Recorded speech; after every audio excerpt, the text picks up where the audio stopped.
Good evening and welcome to West Des Moines as we get ready for basketball. 2020 basketball here as we start the new year. Dowling Catholic Maroons hosting the Ankeny Centennial Jaguars. Darty Angelson with you, and joining me tonight, Andy Pollock on the color side of it. And it looks to be an interesting matchup here tonight, Andy. You look at some of the comparative scores and it's a little crazy, and you see Dowling beat Valley by 45. Centennial lost by 8, but then you look back to the Johnston game, and Centennial lost by 3, and just the other night, or last game that they played, Dowling lost to them by 2. So I don't know if that's a little better comparison, a game later in the season, but really, either way, I think it's going to be a pretty good matchup. Yeah, the transitive properties don't really apply to basketball. I mean, you can just find all it takes is one matchup somewhere, and all of a sudden everything gets way out of whack.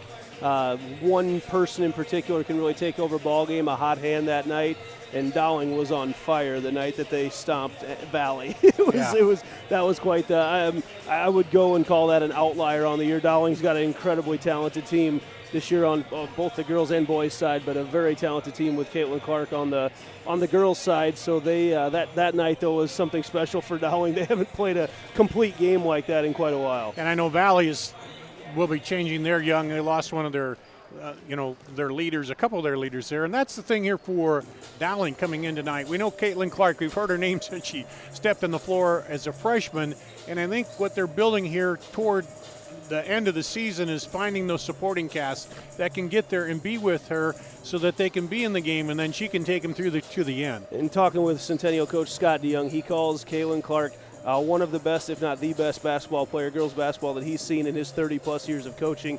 And he made sure to point out there were several All-Americans included in that list of girls that he's seen. She's so athletic. She's a heady player. She's a good passer, really good at sharing the basketball, got a lot of zip on her passes. But one thing that makes her incredibly talented is that 5'10", 5'11", and long arms. She can spot up really from anywhere so quick, from getting the ball off the ground to either getting it up in the air or getting the pass. There's a reason she's one of the top recruits in the country. Lisa Bluter's getting a great one over there in Iowa City. Yeah, and she can make her own shot. That's the big thing. Yep. No matter where she's at on the floor, it seems like whether she's posting, she's outside shooting the three, she can make her own shot wherever she's at. That's what really separates your elite basketball players on both the girls and boys side, is those girls that can create their own shot. Like you said, there's a lot of looks that are designed to get someone open, coming off a screen or anything there, but she's one you don't need any help from a screen. She's quick enough off the dribble. She can pull up and shoot from about 30 feet on in anywhere, and averaging 33 points a night. I mean, 33 points a night. That's crazy. Well, that's progressed, because I was looking back, and I didn't bring my sheet, but it started out like 20 as a freshman, and it's slowly moved up, and that's when everybody knowing that she's the one. Ankeny, you've seen him a few times. What are we going to see out of Ankeny? Well, here? And this is Meg Burns' team for Ankeny, or for Centennial. Coach DeYoung has another group that's talented, with depth all the way around, but they don't have that one super talented scorer. That's what they're lacking. Now, some nights that can be a good thing because there's a lot of girls you have to stop. I mentioned Meg Burns, and everything on the offense is going to run through her. Cleo Murray is back from a year ago, played a lot as a freshman last year. And then Alexandria Kiana Harris is one that she's a 5'11", 6-foot tall post player, and she's been playing since she was a sophomore, but seen a lot of quality minutes. It seems like I've seen her forever. Yeah, seen her in the volleyball court, and seen her, in basketball. So getting ready here for the tip-off of this one here tonight. It'll be number 4 Dowling hosting number 10 Centennial. We'll take a break and come back with more of the pregame after this on CISN.TV. We might not always know what the day will bring, but some things are certain. The sun will rise and your lights will go on. That's because at MidAmerican Energy, we're obsessively, relentlessly committed to providing you energy when and where you need it, to connecting with you and keeping our communities safe and strong. Because the most important thing we put our energy into is you. We're obsessively, relentlessly at your service. Hi, Ron here, head coach of Westside Auto Pros. When your car's on the injured reserve, you want to get it back in the game as soon as possible. I know that. That's why you need to bring it here to Westside Auto Pros. I have a team of experts that can fix almost every automotive injury, whether it's a fractured joint, a brake, or if your car just got its bell rung, no problem. We can even do a complete physical on your car to make sure it's game ready for the entire season. So bring your car to Westside Auto Pros and we'll get it back in the starting lineup in no time. Hey, you guys are dogging it back here. Let's move it, move it, move it. Here's to everyone who believes in competition and good sportsmanship, who knows it's not about the trophies or the medals, but rather the lessons learned. For those who understand, it's not whether you win or lose, just that you give your best. So go ahead, lace them up, take the field, have fun, and play. For the experience, for the memories, for the love of the game. Shields. Moms typically get to make a majority of the healthcare decisions for their family. That can be a lot of pressure, but not for me. Because I know the choice is ours. For medical tests like MRIs, X-rays, CAT scans, and of course mammograms, ask your doctor to refer you to Iowa Radiology. They work around our hectic schedules, they're the best at what they do, and they're so great with my family. They truly care, and it shows. Visit iowaradiology.com or call to schedule an appointment. Iowa Radiology, our focus is your good health. Here at Dowling Catholic High School, Dar Danielson with you alongside Andy Pollock as we get ready for this ball game tonight. Centennial, the visitor, coming in. Let's look at our keys to the game for Centennial. Limit turnovers. Don't let someone other than Clark beat us, and keep Dowling to one shot per possession. Let's talk a little bit about that. The turnovers, big. Obviously, both these teams here. Yeah, turnovers has been an issue for Centennial. In fact, they had 22 turnovers in there. It was a big win over Ames just a couple weeks ago, but in their last contest before this one. But just a lot of turnovers now, and it's been a huge emphasis in practice to get those cleaned up. And don't let someone besides Clark beat you. Is Caitlyn Clark's going to score between 35 and 40 points tonight? That's just the way it's going to be. The key is how many shots can you make her take to get to that, and will somebody else step up for Dowling? Will it be Grace Gabriel, will it be Emma Gipple? Is it someone on the inside like Nijak Tong or Lexi Bowles? Who's going to step up for them tonight? And that's what Coach DeYoung was talking about in these keys, is who don't let one of those other people beat you. Limit it to the Caitlyn Clark show. If they can do that, they're in good shape. And then, again, Dowling's going to get a lot of shots. They average 73 points a game. It's the second highest in all of 5A, and they're going to get a lot of shots up, and the key is just limit them to one shot per possession, make sure they're rebounding very well. Okay, let's look at the keys to the game here for Dowling. Spread the ball around, as we talked about it. Caitlyn Clark can score, you know that, but you want to get the others involved and get them scoring so you have that complement, and it helps you if you do that early on. Yeah, everyone on the Centennial side is going to know where Caitlyn Clark is, and if they can figure out a way to spot up and get one of their three-point shooters, and Gaber or Gipple open in one of the corners, they're going to have a chance and get them open out there. Talk about identifying scores. You know, Centennial's got some girls that shoot the ball well, can shoot from the outside, figuring out where they are, don't get lost in transition. You'll see Centennial push the tempo a little bit more than they have in the past and they've got some athletes to try to beat them up and down the court. And then, both teams talk about rebounding. One and done. Keep everybody to one and done. Or on your end, rebound it and put it back in. Yeah. So let's look here at the standings here. Johnston in the conference 2-0, Urbandale 1-1, Dowling at 1-1, Ames 1-1, Centennial at 1-1, and Ankeny at 0-2 here. So really, you look at Southeast Polk and Johnston in Central Iowa kind of made a statement early in the first part of the season. Iowa City High in the girls' rankings ranked number 1, and then you have Waukee at 6, Urbandale at 8, Centennial at 10, and Dowling at 4. So as it always is, this is kind of the preseason to the state tournament. If you want, that's your goal, to get there, and this is where you want to hash everything out, work it out. First game back off of the break. I mean, this is where we begin the home stretch right now. Everything's ready to go. First game of 2020, and we're going to get things ready to roll here tonight. Great top 10 matchup here at the Dowling Gymnasium. And getting started. Starting lineups will be coming out here in just a second. You'll see Centennial will be they'll be in the dark uniforms once they take off the gray warm-ups. The starters in the dark and Dowling in the whites. Flipped in their their warm-up uniforms right now. And all these schools now, it used to be you had your two primary colors. Now more are going to the the black uniforms at times and the grays. Gray and all is a that. big one, too. Gray's Yep, a big gray. one, and there's a lot of purple in the conference too with Johnston and Waukee and Indianola. But Yeah. as clock winding down, getting ready for the starting lineups here tonight on CISN.TV. Thanks for joining us. Ladies and gentlemen, welcome to Dowling Catholic Girls Basketball. Before we get underway with the festivities, we have a special recognition. We would like to recognize Caitlyn Clark for surpassing 2,000 career points in Dowling Catholic's last game before Christmas against Johnston. Caitlyn is the first Dowling Catholic girls basketball player and the 20th girl in the state of Iowa to reach 2,000 career points in the 5-player era. Please join me in congratulating Caitlyn Clark. Honoring Caitlyn Clark for hitting the 2,000-point mark. I was only about 1,975 away from that in my high school career. It was, I think I got a bucket in high school. You can do the math. Good friends, the Ankeny Centennial Jaguars.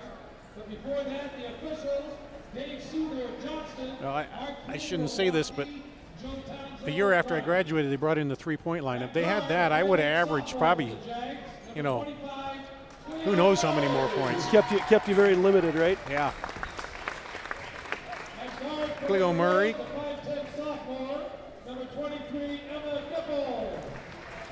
Emma Gipple for Dowling. At guard for the Jaguars, the 5'8" senior, number 5, Taylor Lutchey. Taylor Runchie, this 5'8" senior for Centennial. At guard for the Maroons, the 5'6" junior, number 1, Ella McVeigh. Ella McVeigh, the 5'6" junior. At guard for the Jaguars, the 5'10" senior, number 40, Meg Burns. Meg Burns, the senior. At forward for the Maroons, the 5'11" senior, number 31, Grace Gaber. Grace Gaber, another senior for Dowling. At forward for the Jaguars, the 5'11" junior, number 15, Jackie Pippa. Jackie Pippett. At guard for the Maroons, the 5'11" senior, number 11, Caitlyn Clark. And Caitlyn Clark, the 5'11" senior. At forward for the Jaguars, the 6' senior, number 34, Alexandria Kiana Harris. Alexandria Kiana Harris. At forward, the 6' senior, number 45, Nye Tong. Nye Tong, the senior. Jaguar Scott Young, assistant coaches Dave Runke, Scott DeYoung, the head coach. John Mayfield, and Andy Fagan. And of course, Girls, Brewster Fire, assistant Scott Rabbit, Joe Danner, head trainer Denmark, assistant trainer Sarah Broussard. We are pleased to rise for the pregame prayer. let's take a break. We'll be back with more. Start of the ball game after this on CISN.TV. You want to get stronger, faster, healthier. You want more. You want to be part of something bigger than yourself. A place for people of all ages, all walks of life, that provides opportunities for all to succeed. We do that. We're the why. Build more than muscle. Build a stronger community. Why do I look for the seal? It's about trust. Whether I'm buying a car, hiring a contractor, finding a tax preparer, or an honest mechanic, the Better Business Bureau's seal means this business meets high standards. When I see the seal, I know I'll get what I pay for. No more taking chances and no more worries. And I feel good about supporting local businesses. My life is so much easier knowing I can always trust BBB accredited businesses. It pays to look for the seal. See for yourself at bbb.org/Iowa. Every month or so, there's another story in the media about when and how often we need to get our mammograms. It's kind of confusing. When this happens, I like to consult with experts. So I called Iowa Radiology. They recommend women get an annual mammogram starting at age 40. They know that it's the best way to detect cancers early and save lives. And that's good enough for me. Visit iowaradiology.com or call to schedule your mammogram. Iowa Radiology, our focus is your good health. Hi, this is Chris from Fireplace Superstore. It's cold outside and that means it's fireplace season. And you need one of the brand new Heat and Glow gas fireplace inserts. They're the perfect retrofit for that old wood-burning fireplace that you're not using. You get beautiful flames, you get heat, you get easy operation, and they're all brand new Heat and Glow gas fireplace inserts. Please come see us, Fireplace Superstore, 109th and Douglas in Urbandale. We know you have choices where you buy and service your next vehicle. At Schottenkirk Chevrolet, our core values make the difference. Hard work, always working to exceed your expectations. Trust, we accept the challenge to earn yours. Honesty, it's non-negotiable. Integrity, everything we do is guided by our core values. Schottenkirk Chevrolet Waukee, let us prove to you why we're different. And here we are at center court. You see it there, ready to kip it up here and get started in basketball on CISN.TV for 2020. Dar Danielson, Andy Pollock with you here tonight. You see the Jaguars out in the black uniforms from Ankeny Centennial, and Dowling Catholic coming out in the white uniforms. It's always, basketball is a little bit different, and you play early and then you have that break, and I know when I was in high school it seemed like forever because then you get to scrimmage a little bit, but you want to get back at these games. And here we go. Nightong in there with Jackie Pippett and taken away by Centennials. They'll get the offense started with Runchie.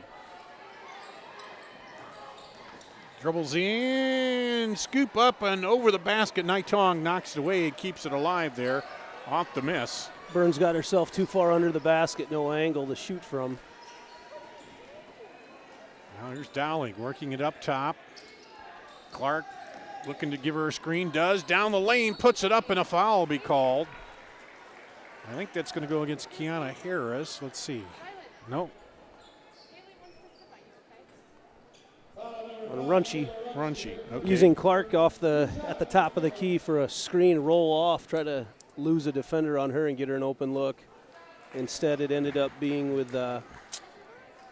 Gipple driving all the way to the hoop. She misses the first one. She's a 55% free throw shooter on the season, averaging 6.5 points. Second one is good. And it's a 1-0 lead Dowling here to start it out. Across the top to Burns. Burns right wing. Back up there to Kiana Harris. She'll put up the long shot. Rebound bounces out long. And Centennial keeps it, almost traveled there. Murray gets it off to Runchie. Back over to Burns, guarded by Clark there. Centennial very patient. A lot of false motion up here around the top of the key.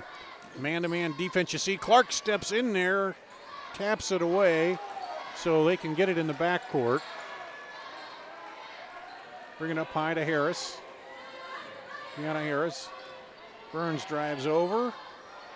Again being patient, looking for the post there. Now gets her on the cut down the lane. Up, back out. Rebound put back up and good by Jackie Pippett. Mentioned rebounding in the pregame show. Both teams want to do very strong. Dowling with 3 chances at it there. Finally got it off Pippett's offensive glass. Clark dishes it to left, inside. Nightong, good move, up, off, no good, and the rebound pulled down by Taylor Runchie. Really good defense by Kiana Harris. On the drive, stops at the baseline, throws it up top for 3, short by Runchie. And here comes Caitlyn Clark behind the back, pulls it back. Now drives in, pulls up, and just leaves it a little short. And Runchie pulls down the rebound. So far, the rebounding front looks like Centennial with a bit of the early lead. Not giving, as you said, not giving Dowling many second chance opportunities here. And getting themselves second and third chances. Almost a travel there, but they get it away to Runchie. Tight defense, she kicks it over. Pippett drives, outside for 3, no good. Rebound underneath.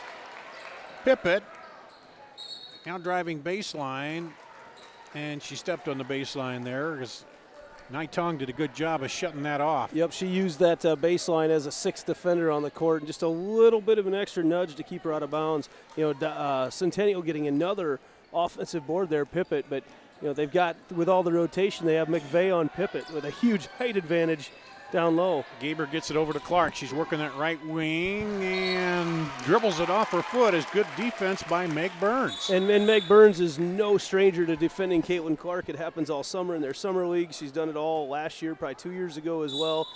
She's going to be in her face. About the same height and everything, so they're a good matchup as far as that goes. Guard play, long body, able to defend her there. They screen Clark, but she drops over. Now on Burns. Burns has to get rid of it to Murray. Murray now drives the lane, gets it up into Tong, can't get it by her though, and now Tong runs it down on the baseline, gets it to Clark. Yeah, Tong, an excellent job of just staying vertical. Long three, short by Caitlyn Clark. Centennial will push it early, now Dowling gets back on defense. And Clark steps in, all the way down, up, and good. And she won't miss many of those breakaway layups. No, that's a high percentage shot for Caitlyn. There's not many shots for Caitlyn Clark that aren't high percentage, but that one a little extra on it. Does take her sometimes that three to dial it in. Once she does, and there's a travel called as Runchi shuffled. If Centennial's going to have a shot in this game, they're going to need to keep us in the 40s throughout, and they're an excellent job of starting off right now. They've done everything they want to do so far. Keep it. They've been very patient on offense, got some good looks, just haven't capitalized, and getting one and done for Dowling on the defensive end. Bella Robin comes in for Centennial. And there's a foul on the shot. Robin reached in. That's we talked about finding somebody else that can score right now for Dowling, and that's, Clark not having some great looks so far. First on Robin, the second team foul on Centennial, and the free throw is right through. 55, Lexi Bowles into the Maroons, along with 15, Meg Simplot and Lexi Bowles into the lineup for the Maroons. Something that's a little bit different already that we've seen tonight that we did not see necessarily in years past. You've seen Gaber and Gipple just actively trying to get to the basket and not just waiting for Caitlyn Clark to make a play. They're trying to get there. Count it as a second chance right now. Yeah. Lane violation, so Gaber gets another shot at it here. And she makes the best of that second chance opportunity. And it's a 5-2, a three-point lead, biggest lead here in the early going for Dowling. Onto the wing, Centennial drives, runner off, no good, and it'll go out of bounds back to Dowling. And Murray, that's a great look for her, but as she comes in, just intimidated by being defended there's a little bit Clark. There's Clark and then Tong. They provide some height in there, so you got to be careful about just going to the hoop. One thing is, though, you can't be too shy about that, because you saw there she kind of left it short when maybe if she'd follow right through, you might have got it. Yeah, too quick of a release. Oh, that's a good look for her. Clark step back three is good. Caitlyn Clark creates that separation with a stutter dribble, and her pull-up jump shot is unlike anything I've ever seen in Iowa high school basketball. Doubles the lead right away. Now on the drive, Burns kicks it back outside. Durunchi looking down to the post against Tong. Turnaround jumper. Oh, couldn't quite get the bounce there on the inside look by Kiana Harris. And long ways away from the ball, but I saw it. I mean, it was L.A. Street was just reaching around Caitlyn Clark, trying to get her. You could see Clark cutting up. Yeah, she was cutting up the middle. If they got it to her, it was. Sometimes Clark that's not a bad strategy when Caitlyn Clark break out of there. Caitlyn Clark with momentum going down the other way. That's good odds for her. Chances are she's going to pass it or shoot it. There's a long three off, no good. The rebound comes out to Dowling. Back over on the wing to Simplot again. She kicks it out. On the drive, spin, up and under, off, no good. The miss by Gaber, and the rebound to Centennial. Centennial hasn't scored since that first bucket. They've got some decent looks. Yep, and it's been a 7-0 Dowling run since that. Now taken away by Clark. Clark goes down, goes to the left hand, and gets fouled. And that'll be the second on Bella Robin. That's a third possession in a row for Centennial. That's ended in a turnover. Exactly what Coach DeYoung said can't happen for the Jags if they want to stay in this ball game tonight.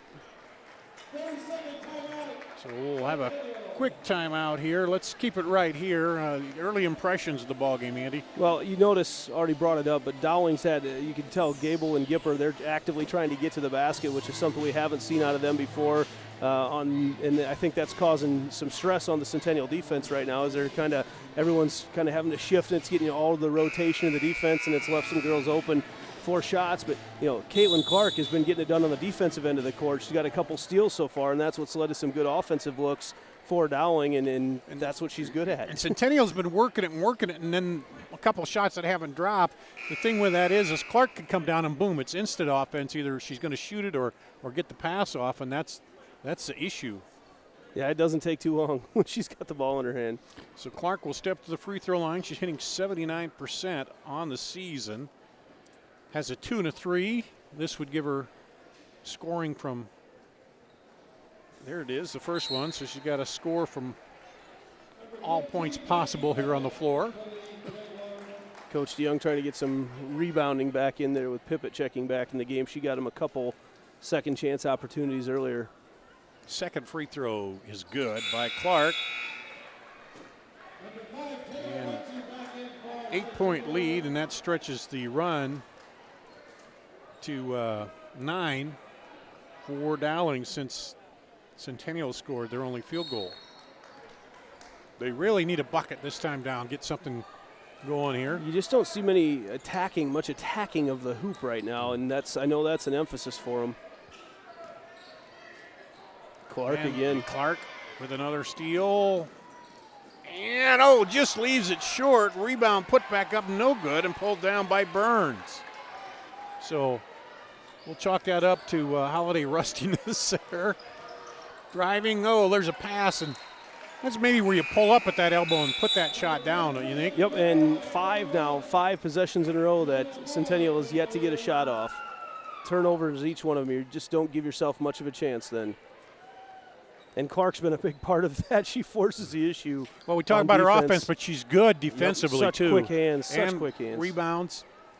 It's just the court sense, I think, of knowing where everything's at. She looked at the step back there, decided no, now goes inside, and the pass knocked away into the double team there, and Centennial will come away with it.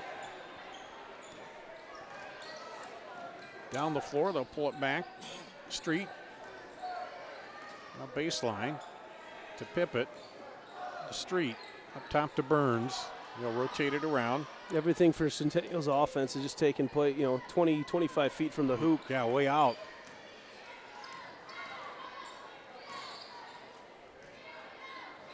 There's a long three. Good by Murray. That breaks the drought. Cleo Murray, a very good three-point shooter, shoots just over 30%. And actually somewhat defended there, and nice quick pop. Cuts the lead in half, 10-5. Here's Clark, fall away jumper, good. That's one of those old YMCA shots, a fall away old man jumper from the corner, but that's so hard to defend. Fading away from about 12 feet. On the drive, kick out, looked at the three. Run she did, then decides to drive it back in. Burns, and she'll draw the foul on Clark. Burns drove into Clark. I thought Clark had pretty good defensive positioning there, but I think just a little reach with her left hand. Yeah. Yep, just reached into the left hand. That was one of her issues, I think, early in her career. She reached in too much on defense. She's gotten much more, she got much better at that. Here's Centennial with it. 40 seconds on the first quarter clock here. Down the lane, runner off the glass, no good. Rebound fought for and pulled out of there by Lexi Bowles. Bowles altered that shot very much by Burns. She's a very good shot blocker. Here's a breakaway the other way. Clark coming down on defense, and she lets her go. And Cleo Murray gets the bucket. Good decision by Clark to lay off. Murray had her shielded off with her body. Clark with the ball. Oh, she stops and puts it up, kiss off the glass. What a move, little hesitation there. Drove in and popped it up, and that'll do it here. And that gives them a 2-for-1. They've got the ball back to start the second quarter as well, so they get the quick shot and get the ball back right away. At the end of one, Dowling 14, Centennial 7. Back with the second quarter after this on CISN.TV.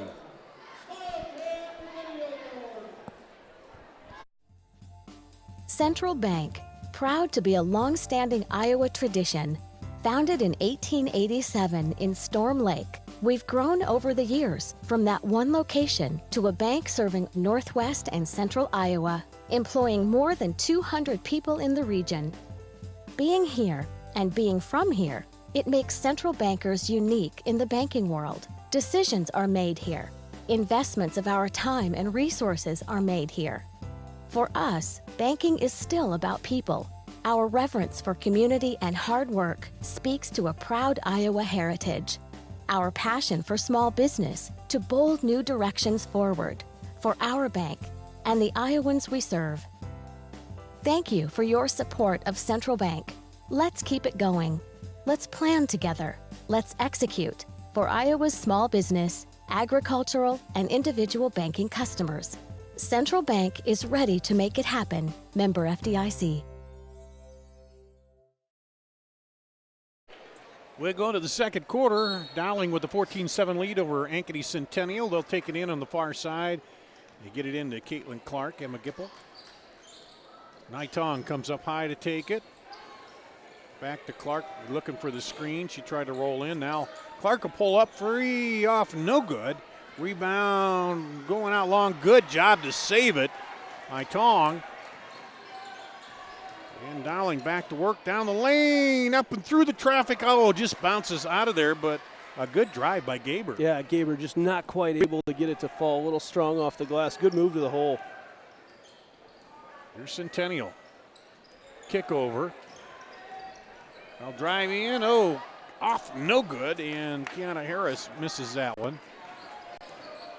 It looked like she had Tong in a good position. Here's Caitlyn Clark, sets it outside.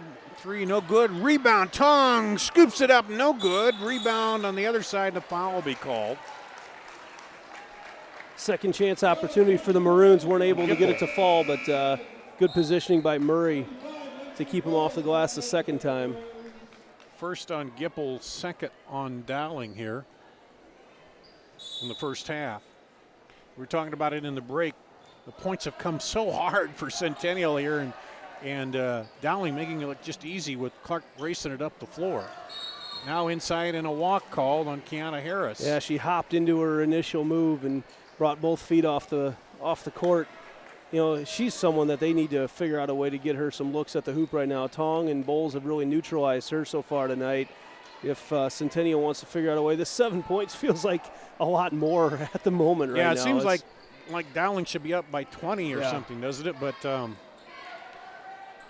as we get into Clark with it, goes to the left hand, pulls up and off, no good. So she's hit 1-3, but probably about 1 of 5 right now. Hasn't dialed in the long range shot and yet. Percentages will come into play for her. So once she starts, just keep shooting. Eventually, that 30 plus or that 41% 3-point shooting percentage is going to catch up, and that's when Dowling's going to go on a big run. They get it outside now, driving in the runner Lexi Bowles knocks it out, but they're going to call the foul, I think, on the drive. Yeah, they're going to say from behind. Emma Gipple got her from behind. Because Bowles' block was as clean as you can get. Her paw came out of nowhere and rejected. But I like that better move out of Murray. She took that ball strong to the hole rather than letting it intimidate her, from 10 feet away like she did the first time she took it in. And you can tell Murray's got a little bit more of a look right now to take the ball to the basket. 50% free throw shooter. She hits the first there.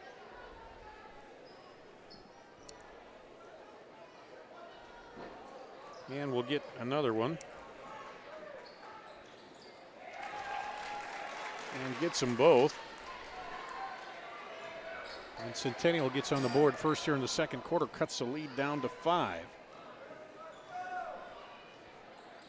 It's an interesting zone look, kind of a triangle and 2 type look. And Clark drives right through and leaves it off short, now puts it back up and gets the second chance, second chance opportunity. So soft. Here's the 3 the other way. Good on the transition. Murray, the sophomore, is making her presence known so far here tonight. Centennial needed a score. They found one here. Yeah, in she's Cleo got Murray. 10 of their 12 points. That one's off, no good. Rebound, Kiana Harris. She drives by Clark. Finds Murray. Murray drives to the hole. Bucket and the foul. Cleo Murray, a huge smile on her face. She's really showed that she's out here to score tonight. She's been a defensive player a lot and, just a little bit tentative before. But, man, Cleo Murray taking the ball at the basket. Dowling wants to talk it over. We'll take a quick break. Do that. Come right back after this on CISN.TV. We know you have choices where you buy and service your next vehicle. At Schottenkirk Chevrolet, our core values make the difference. Hard work, always working to exceed your expectations. Trust, we accept the challenge to earn yours. Honesty, it's non-negotiable. Integrity, everything we do is guided by our core values. Schottenkirk Chevrolet Waukee, let us prove to you why we're different.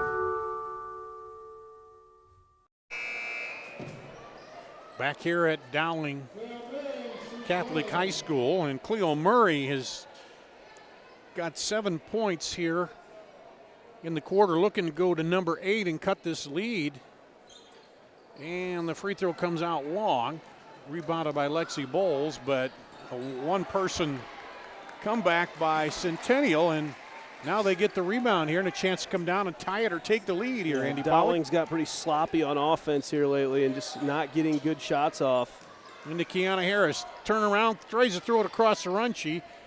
Now Murray gets it back outside to Burns. Over to Runchie.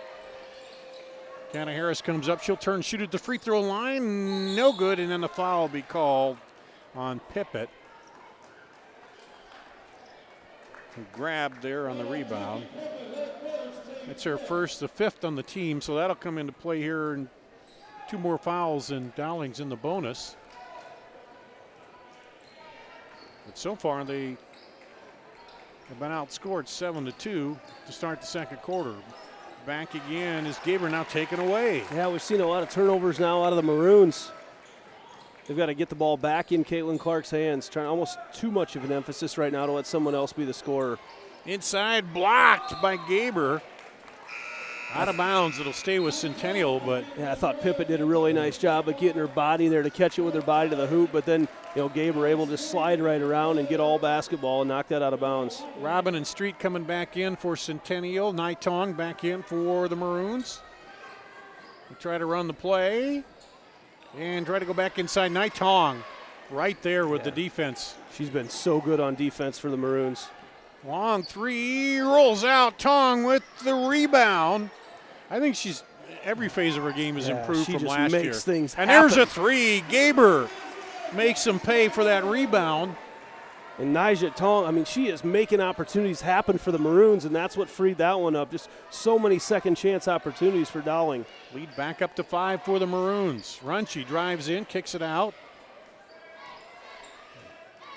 Now back over to Street.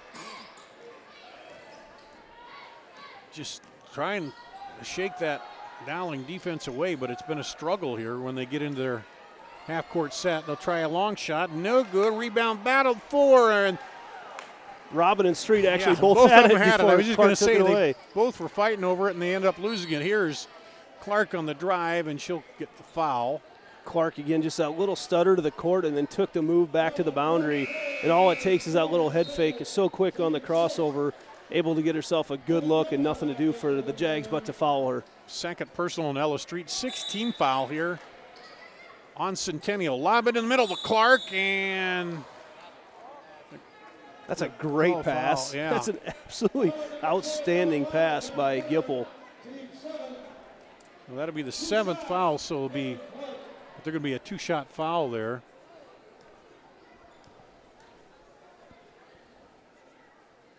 And she hits it. Who was that foul against? I'm not sure who they got that on. Might have got it on Robin. She came out right away.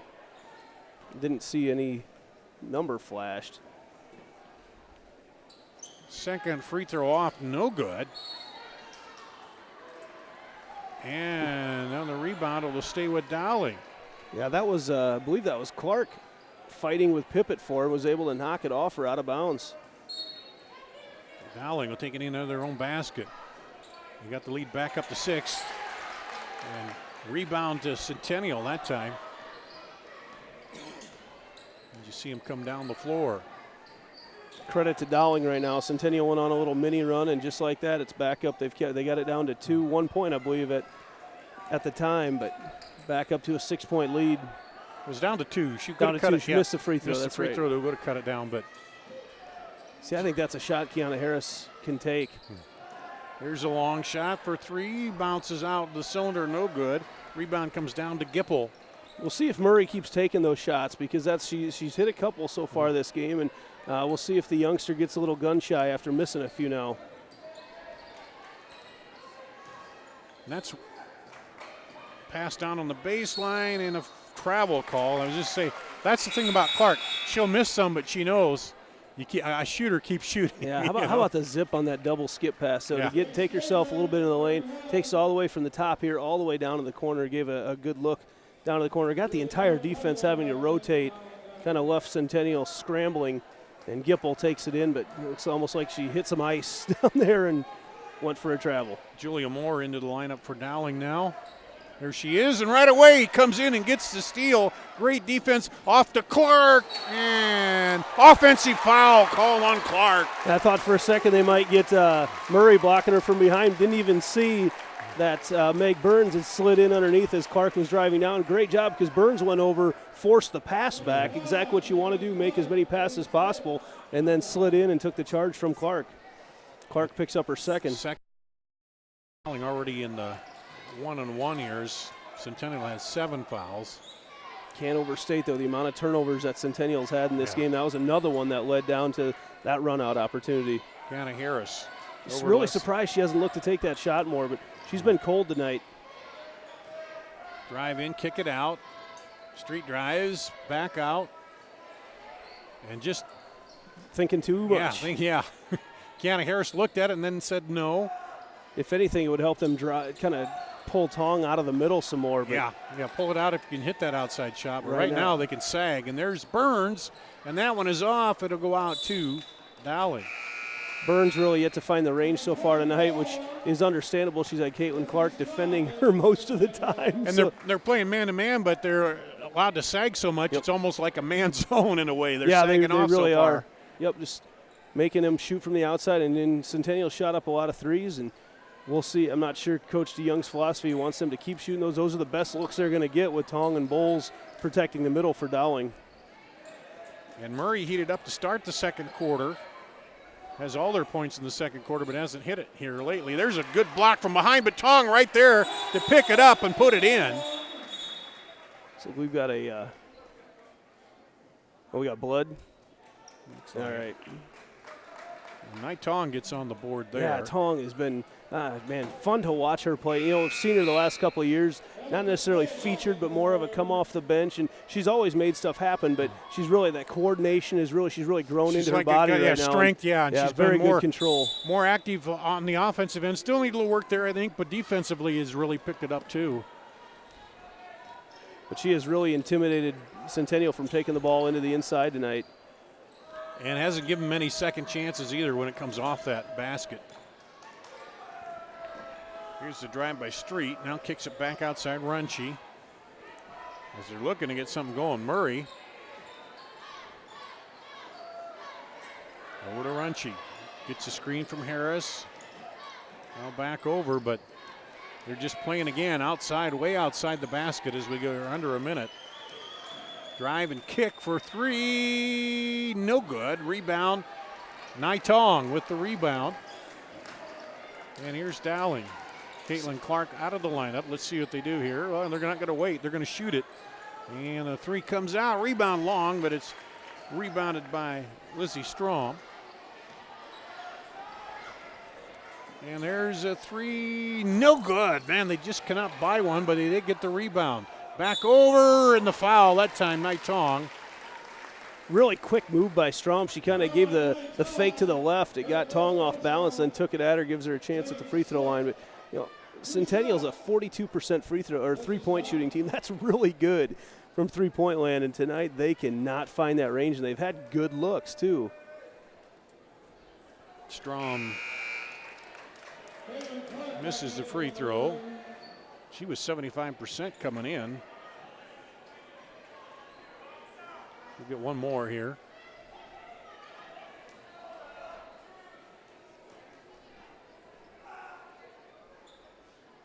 And the second one.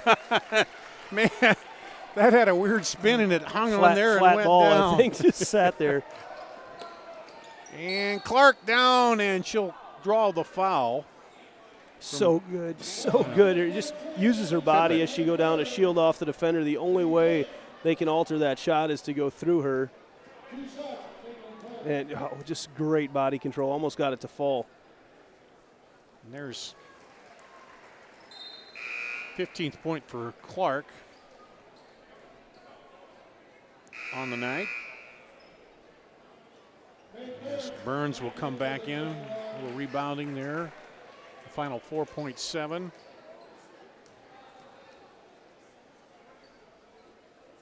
And it's good. See what 16. Centennial's got for a 5-second play here. Yeah, throw it. You got time for a couple dribbles to get it into Runchie. She throws it across to Burns, and they won't get a shot off. At the end of the half, 24-15. So a 10-point quarter for Dowling, an 8-point for Centennial. 24-15, our halftime score. We'll take a break, come back and talk about the first half scoring after this on CISN.TV. We might not always know what the day will bring, but some things are certain. The sun will rise and your lights will go on.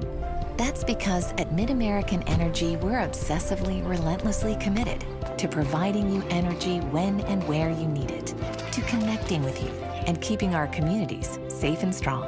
Because the most important thing we put our energy into is you. We're obsessively, relentlessly at your service.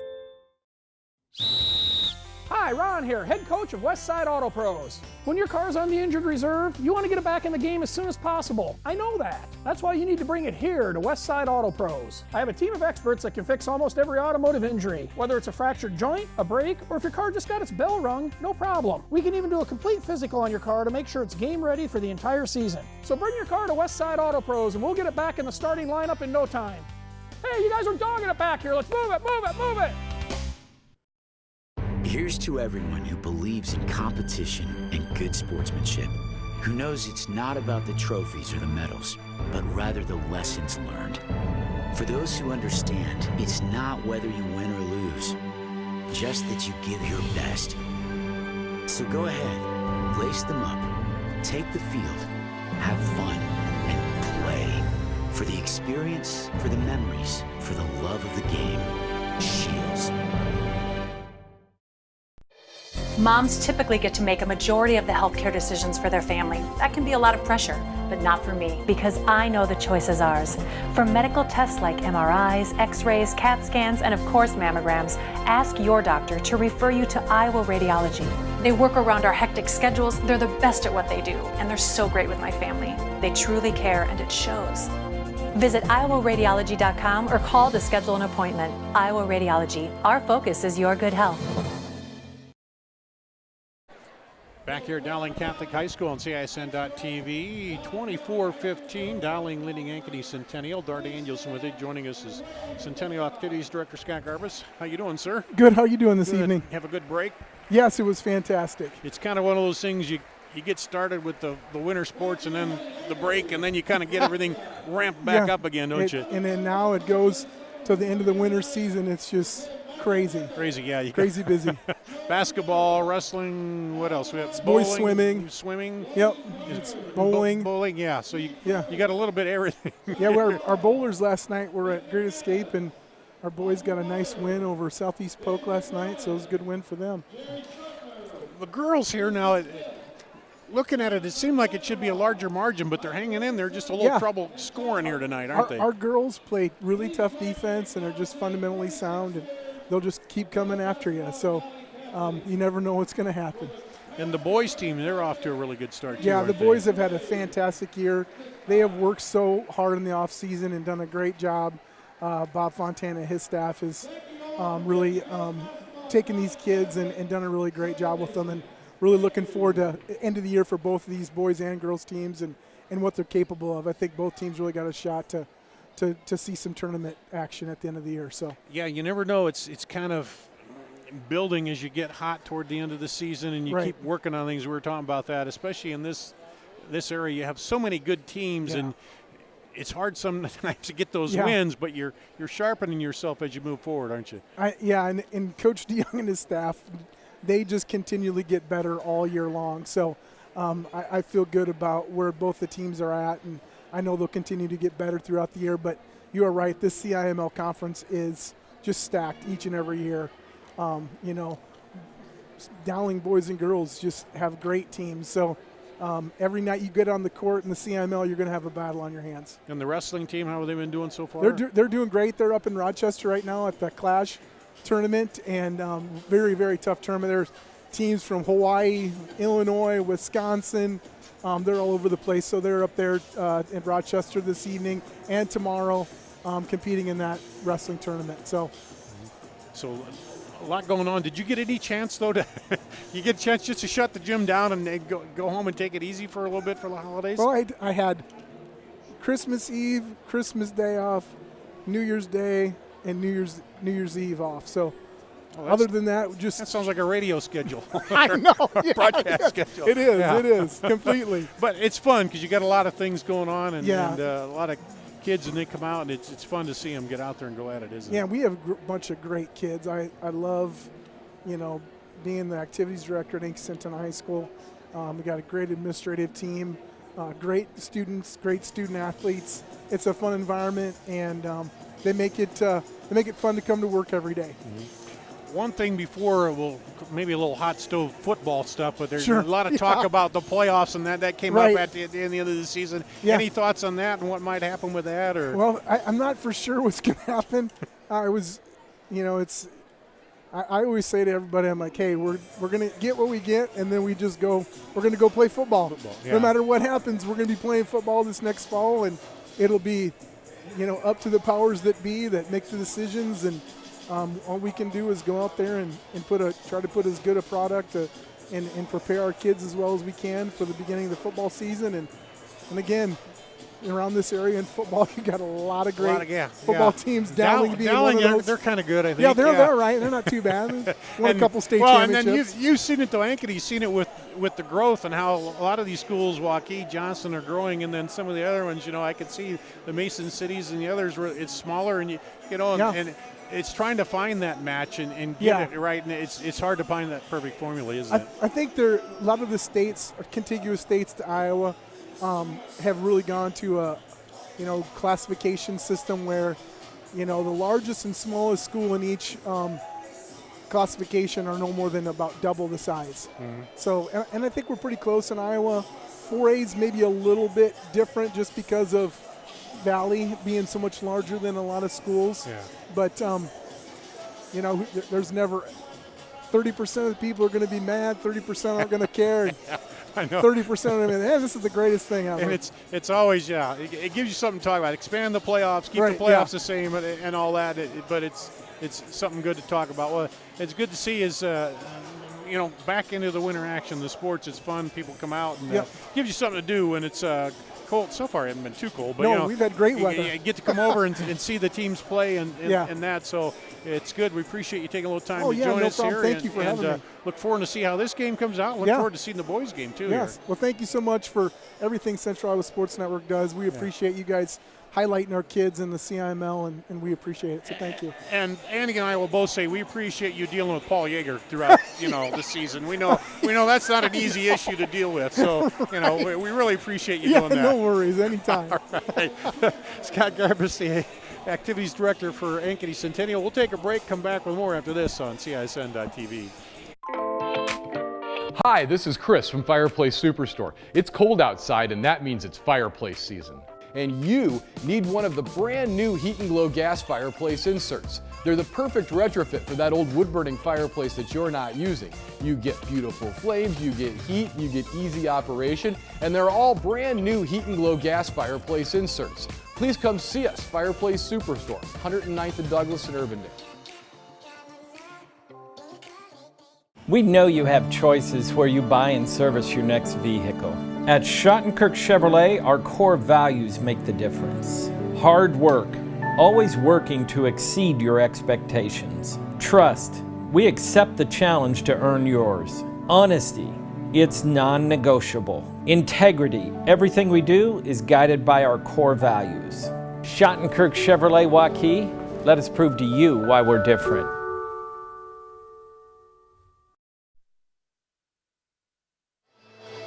Back here at Dowling Catholic High School, Darty Angels and Andy Pollock. Halftime score, Johnston leads Urbandale 26-11, according to some guy on Twitter named Paul Yeager. If you can trust him. Yeah.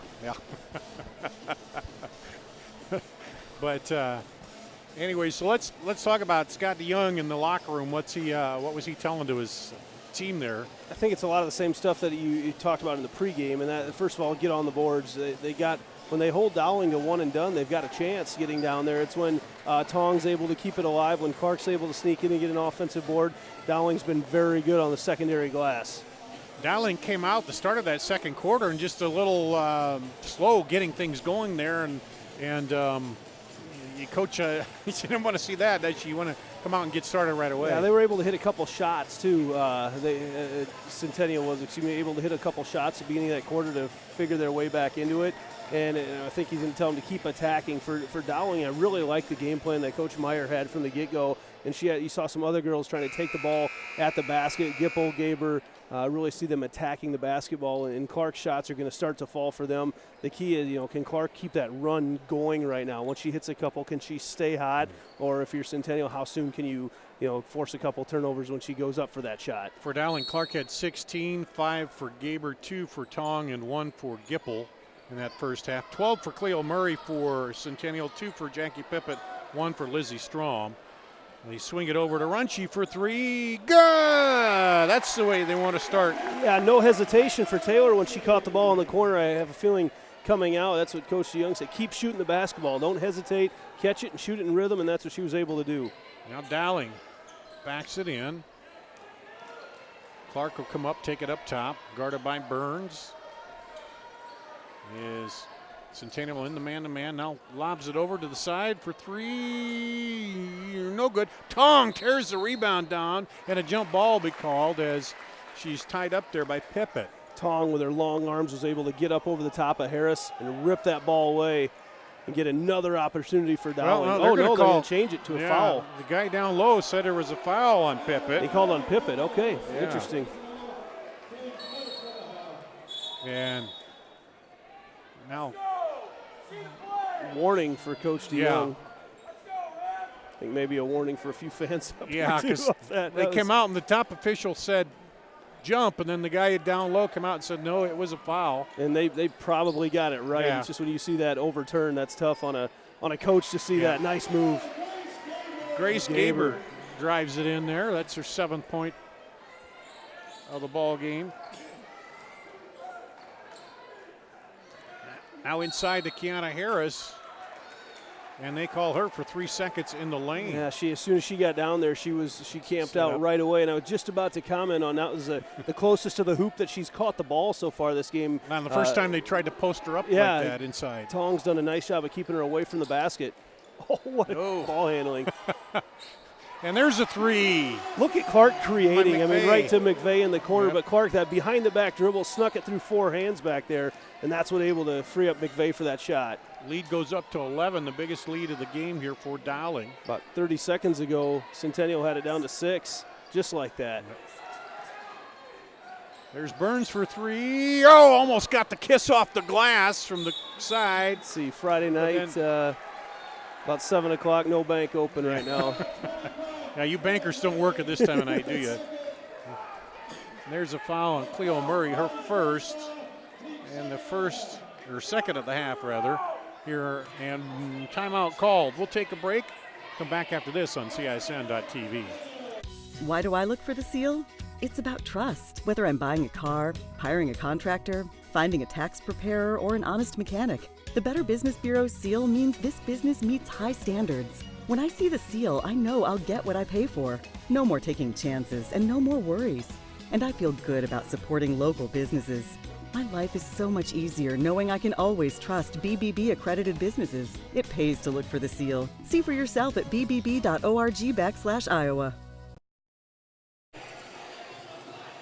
Timeout.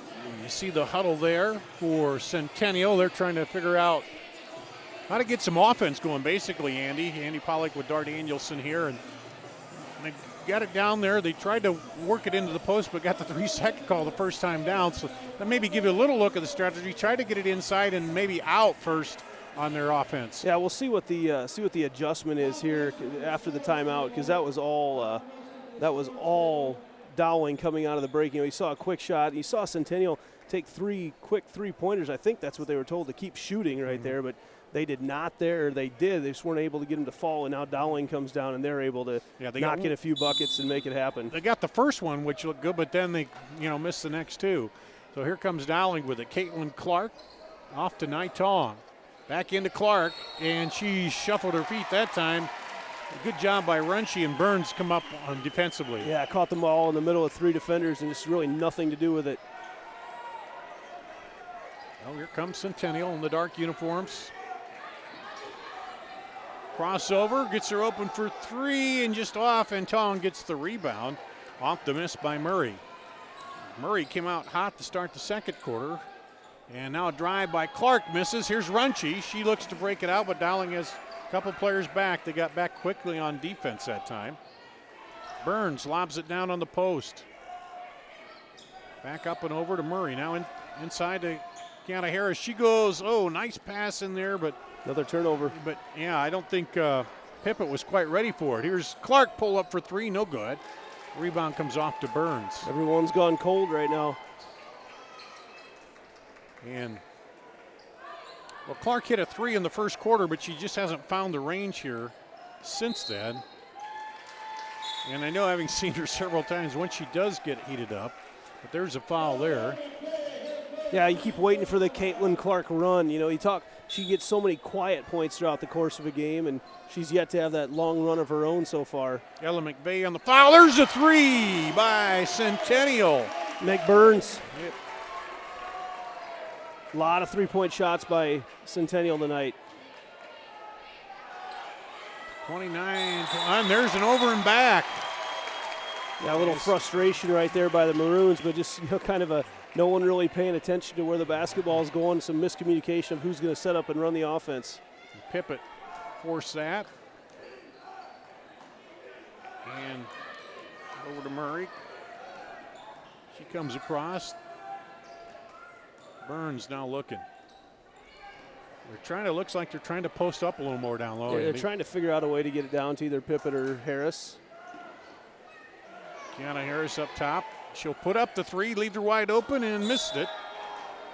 Almost too wide open with everybody off you. Yeah, she's just got to not think about it. Yeah. I mean, I've seen her. I know she can hit those shots, but she did. She thought it. She goes, oh, wow, I'm open, and it's almost like a free throw with nobody in the lane there. Yep, and that's exactly what Coach Meyer wants out of the Centennial offense right now, is to get those shots and get them to think about them.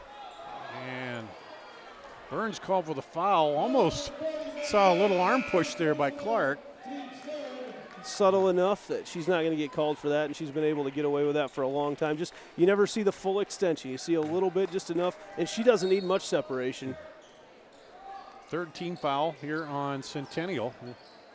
And try to get in the Tonks.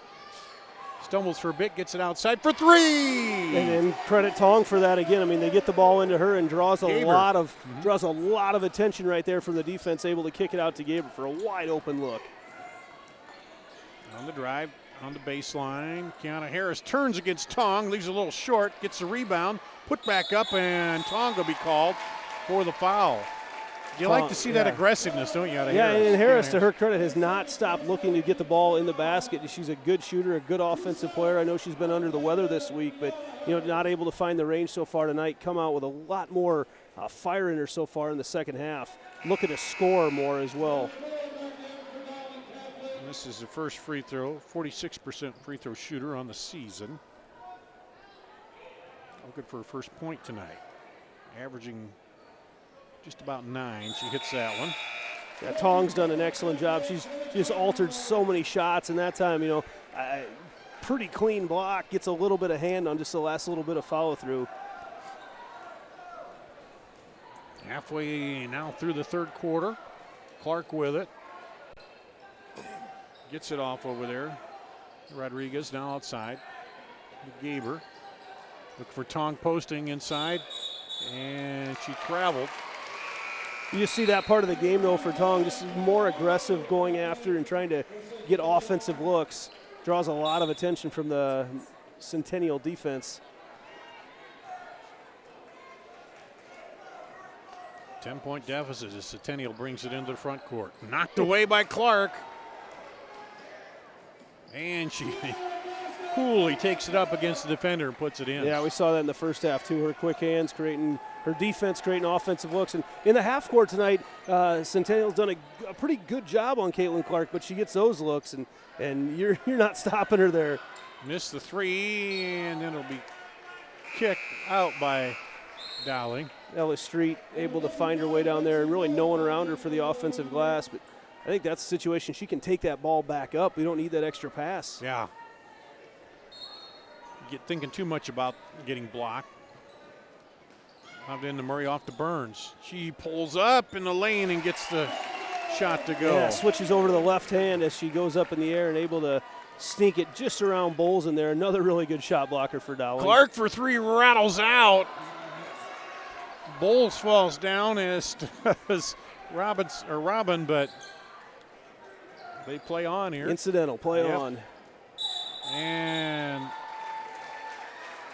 see if Bowles, you really see her trying to keep Pippett away from the basket out there, which is what their coach do. You got to do it with your lower body. You can't get that extension with the upper body. That's what she did. As soon as the official saw full extension, he was right there. He went like that with his arm, and at first I thought, was that offensive? But no, it was her pushing from behind. As soon as he saw that full extension. Lob in there, and a blocking foul will be called on Bowles.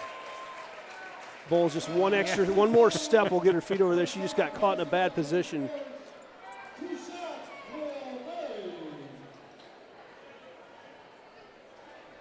To the free throw line. Murray's been quiet after a quick 7 that she had in that second quarter. And hits that one. Gives her 13 on the night. We get it below double digits here, but. And hits the second. 14.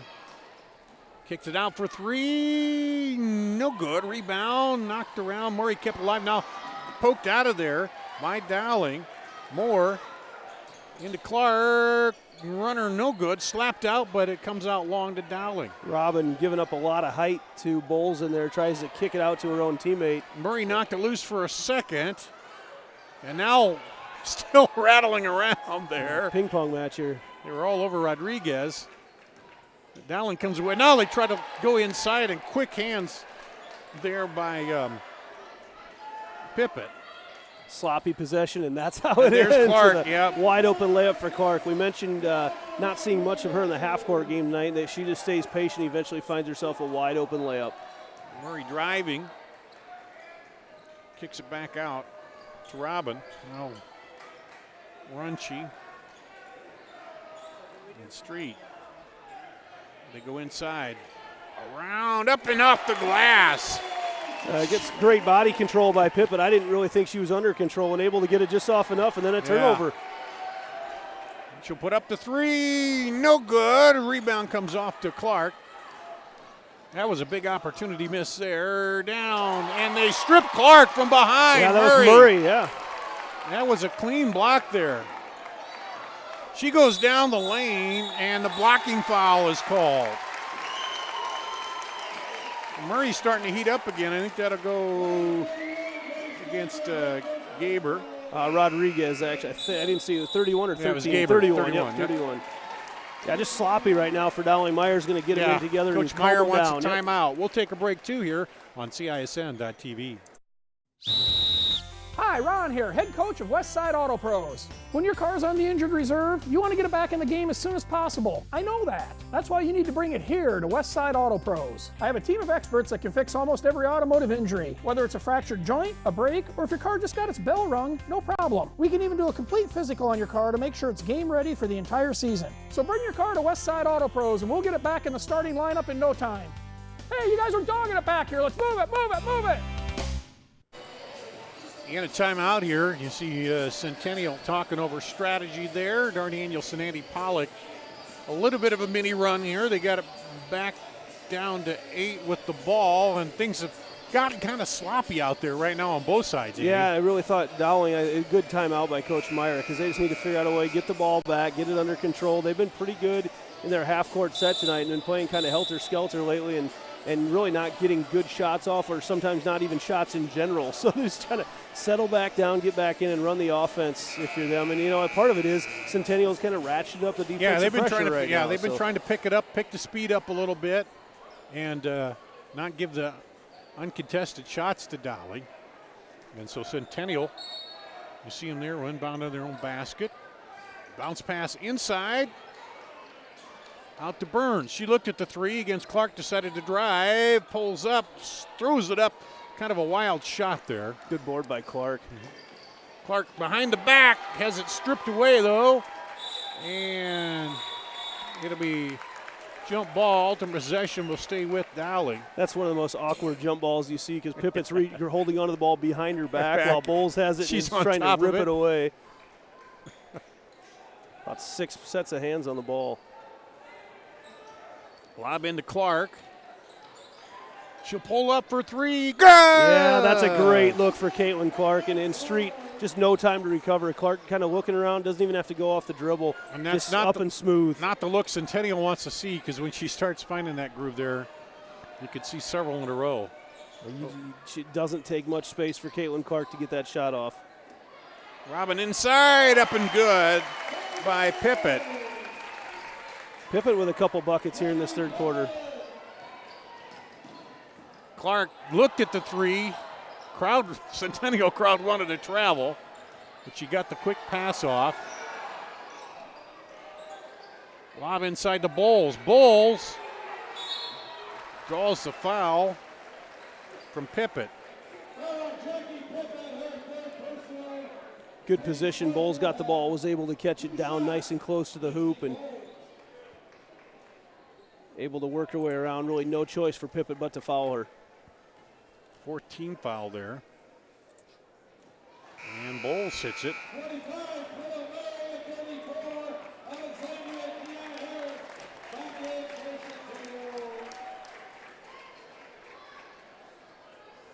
And Lexi Bowles will get one more. Dowling able to just keep this lead right in that 10, 11-point range. You've seen Centennial take it down a couple times. Oh, good hustle right there, keeping it alive. Bowles kept it, but Runchie comes away with it. And now, let's see if they get a final shot off here. Trailing by 10. See the clock on your screen. Back to Murray, now Runchie. Lobs it in. Kiana Harris goes up and gets fouled at the buzzer by Bowles. Yep. Foul 55. Lexi Bowles, her third personal, team 6.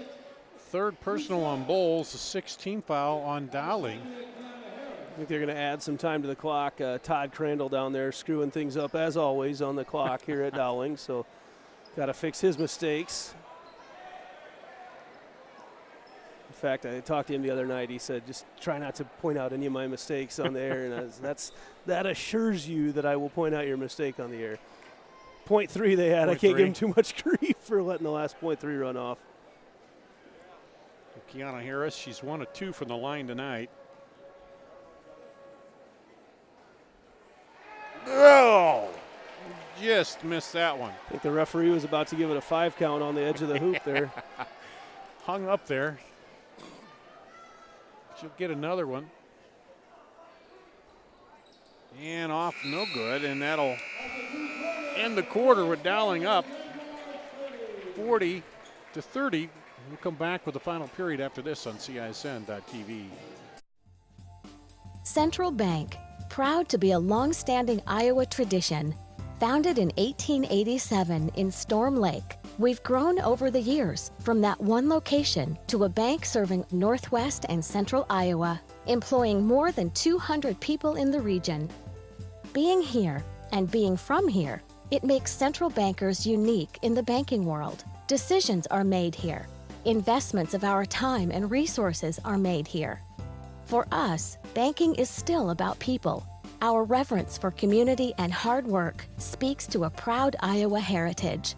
Our passion for small business to bold new directions forward for our bank and the Iowans we serve. Thank you for your support of Central Bank. Let's keep it going. Let's plan together. Let's execute for Iowa's small business, agricultural, and individual banking customers. Central Bank is ready to make it happen. Member FDIC.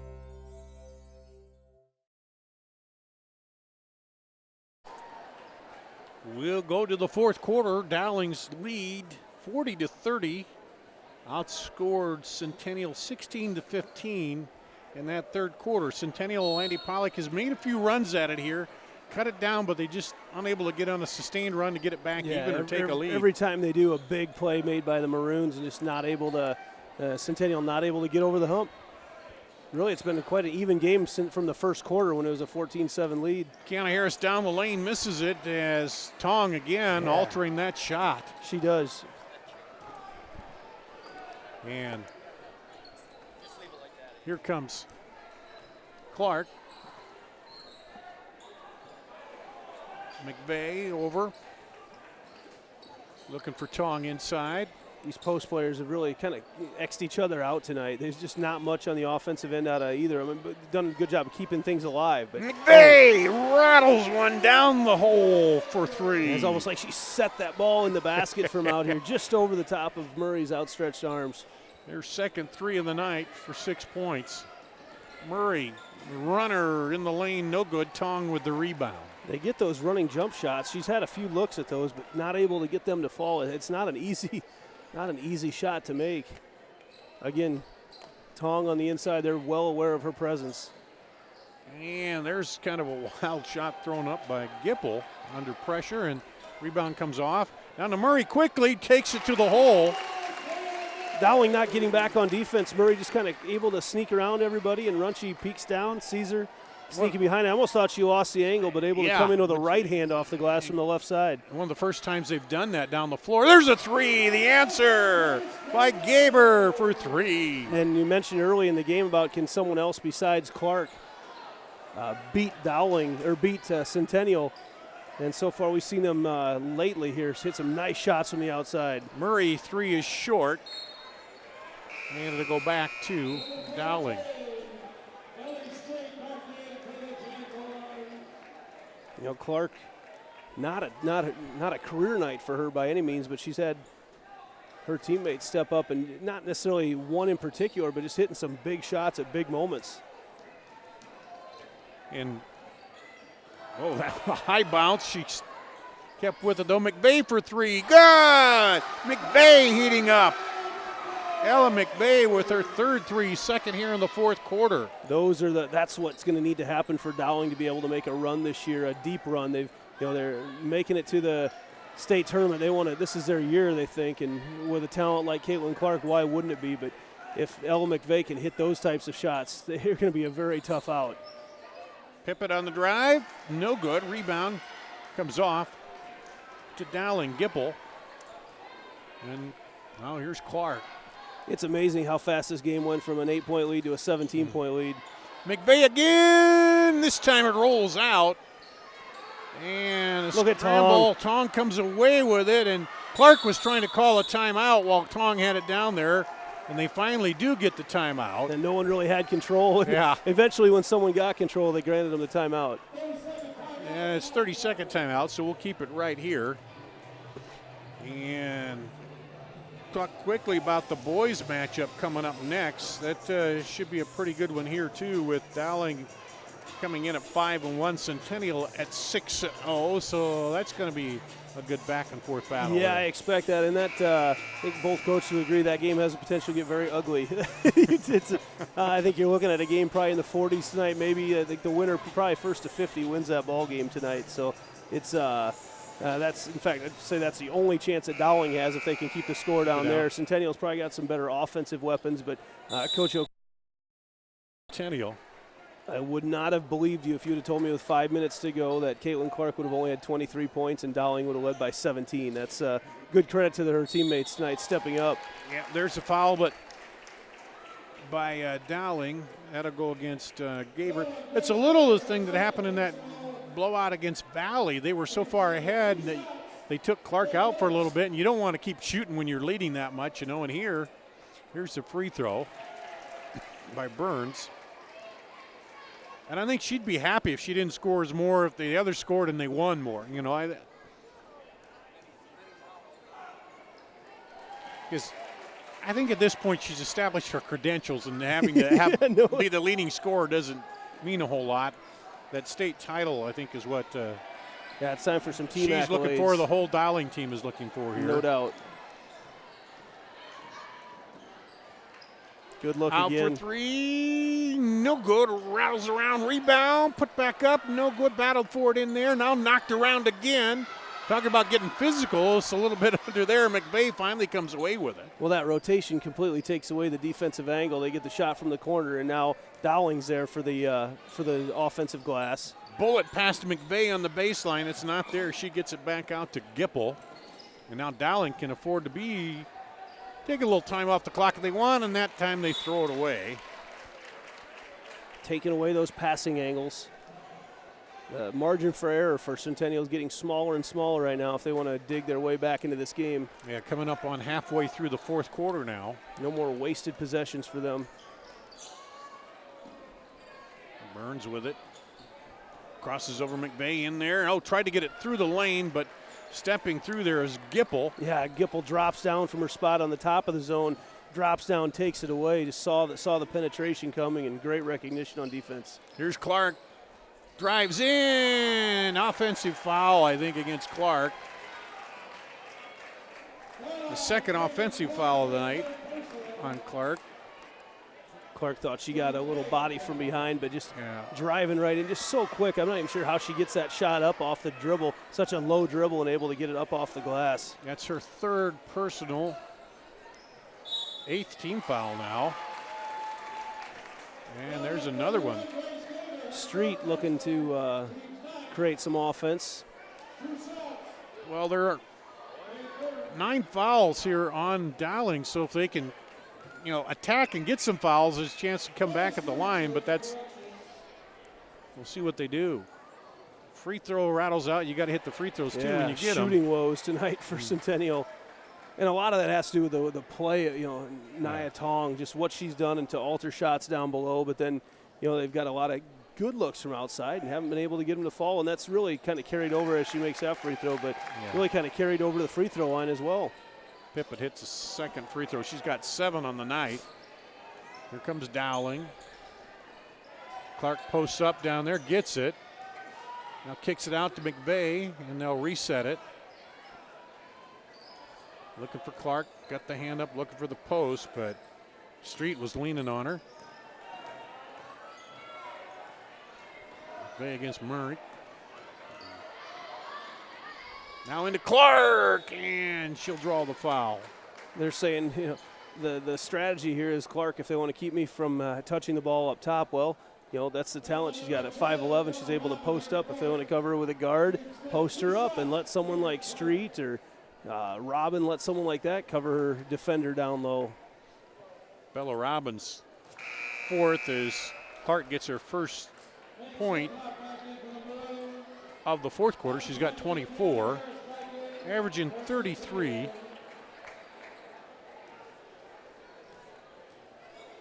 And Dowling's to 50. Make it 51. Give a lot of credit to Dowling tonight, because as you watch Centennial. This was a Centennial pace of play, no doubt. Harris for three, no good. Kept alive. There by Murray. Dowling's been able to play that style and come out, well, looks like they'll be coming out on top as of right now. And when Centennial came out to start the second half and wanted to go inside, they continued to keep that defensive pressure on. Now driving and kiss off the glass, Clark. As a post player, you watch Harris down there. She gets straight up because she sees Clark coming in. It's exactly what you're taught to do as a post. Clark doesn't give up her dribble, though. Brings it back down and dribbles right around her. Such a quick move. Now picks her pocket coming down against Murray. And that time she swatted, tomahawked at it. Otherwise, I'll be curious to find out the numbers on the number of steals that Clark's had tonight, because it's a lot. I mean, she's got to be off close the dribble to a too, double-double. Yeah. I haven't kept that, but quick hands, just right off the dribble, able to take it away. And there's another free throw.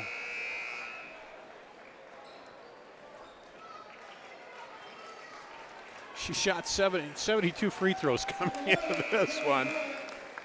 And yeah, she gets to the hoop, no doubt. Let's see, 2, 4, 6, 8. This will be 10 free throws here tonight.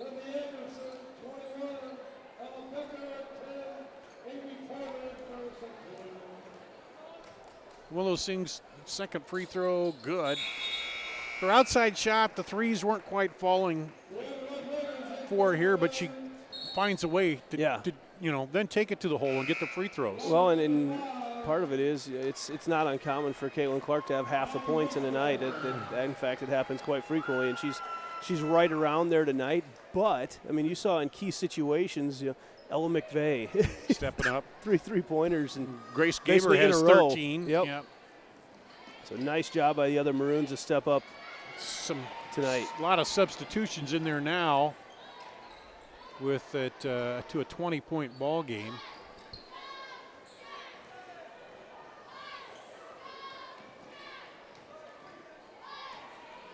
Down the lane, up and good by Simplot for Dowling. Yeah, Simplot is another one of those Maroons right now. Just the way she plays out there, just so much more confidence in the rest of these girls than I've seen in the last couple of years out of Dowling. And in the past, it's just a lot of people looking to get the ball to Caitlyn Clark, just kind of letting her run her show. But there's a lot of seniors on this team, and it's their time right now. And even the juniors, very athletic. McVeigh, a talented athlete, going to Michigan to play softball, and so she can step up in crunch time out there and hits a couple big shots tonight. And then I love watching Nia Tong and how she plays the game up top. As you see, Bowles get a big rebound there, but Tong just gives Dowling so many more opportunities. Pass up ahead, and then travel as Bowles got in there. The pass from up top to Anderson just came just a little bit late. She was ahead, but by the time they were able to get it to her, she'd come to a complete stop underneath the hoop. Just the timing just a little bit off on offense with Centennial tonight. And Maddie Wishman in the ball game for Dowling. Gets it up to Julia Moore. Moore will bring it across. Out there to Rodriguez, and turned over. Under a minute to play now. Olivia Bailey will come in.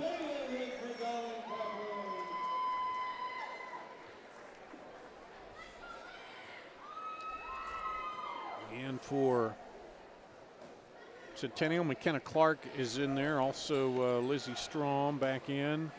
Clark down the lane, and she draws the foul. Yeah, Clark wasn't going to be denied right there. Almost looked like a tailback going for the goal line as she took it in, because she had a look on her eye that she was taking that ball to the basket, going to try to create some offense here at the end of the game for Centennial. Just points hard to come by tonight for the Jags. This is that free throw.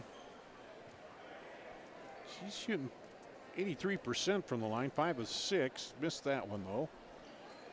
And hits the second one. So what does that make her? 5 of 7 and then 6 of 8, so 75%. 75%. Yeah. How about that? Math wizard here.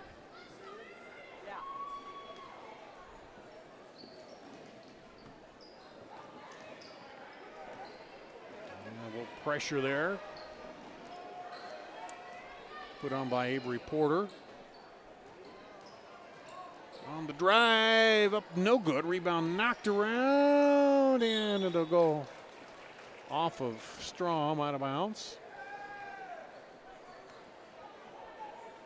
You know, a couple of the things, and Coach DeYoung knows what his squad's going to have to work on going forward, but you just, you know, they were not able to, the turnovers tonight, they were not able to overcome that turnover bug.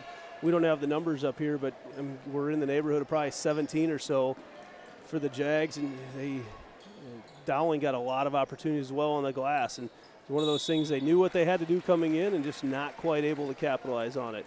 Foul. Really thought at times we saw some great glimpses from the Jags tonight, but you know, this Dowling team is just they're tough on everybody right now. They've lost a couple close games this year, and in tournament time with Caitlyn Clark, you've got a chance in every game, and you're probably likely to be favored in about every game you get to that stretch too. Olivia Anderson hits the free throw. She'll get one more here, and that's her first free throw of the season, and misses that, so 50% from the line.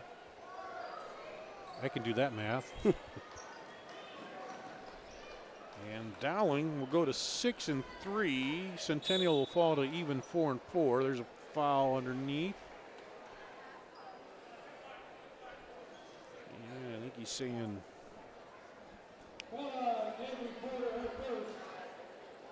Porter. I thought he said 10, but there's no 10 in there.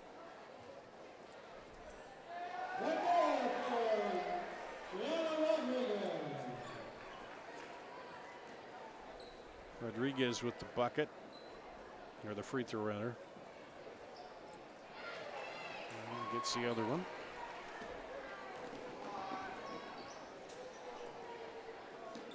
And the drive, and that will do it. 59-37. Dowling will get the win. We'll take a break, come back, and check out the scoring from this ball game here, and wrap it up after this on CISN.TV. We might not always know what the day will bring, but some things are certain. The sun will rise, and your lights will go on. That's because at MidAmerican Energy, we're obsessively, relentlessly committed to providing you energy when and where you need it, to connecting with you and keeping our communities safe and strong. Because the most important thing we put our energy into is you. We're obsessively, relentlessly at your service. Hi, Ron here, head coach of Westside Auto Pros. When your car's on the injured reserve, you want to get it back in the game as soon as possible. I know that. That's why you need to bring it here to Westside Auto Pros. I have a team of experts that can fix almost every automotive injury, whether it's a fractured joint, a brake, or if your car just got its bell rung, no problem. We can even do a complete physical on your car to make sure it's game ready for the entire season. So bring your car to Westside Auto Pros and we'll get it back in the starting lineup in no time. Hey, you guys are dogging it back here. Let's move it, move it, move it. Here's to everyone who believes in competition and good sportsmanship, who knows it's not about the trophies or the medals, but rather the lessons learned. For those who understand, it's not whether you win or lose, just that you give your best. So go ahead, lace them up, take the field, have fun, and play. For the experience, for the memories, for the love of the game. Shields.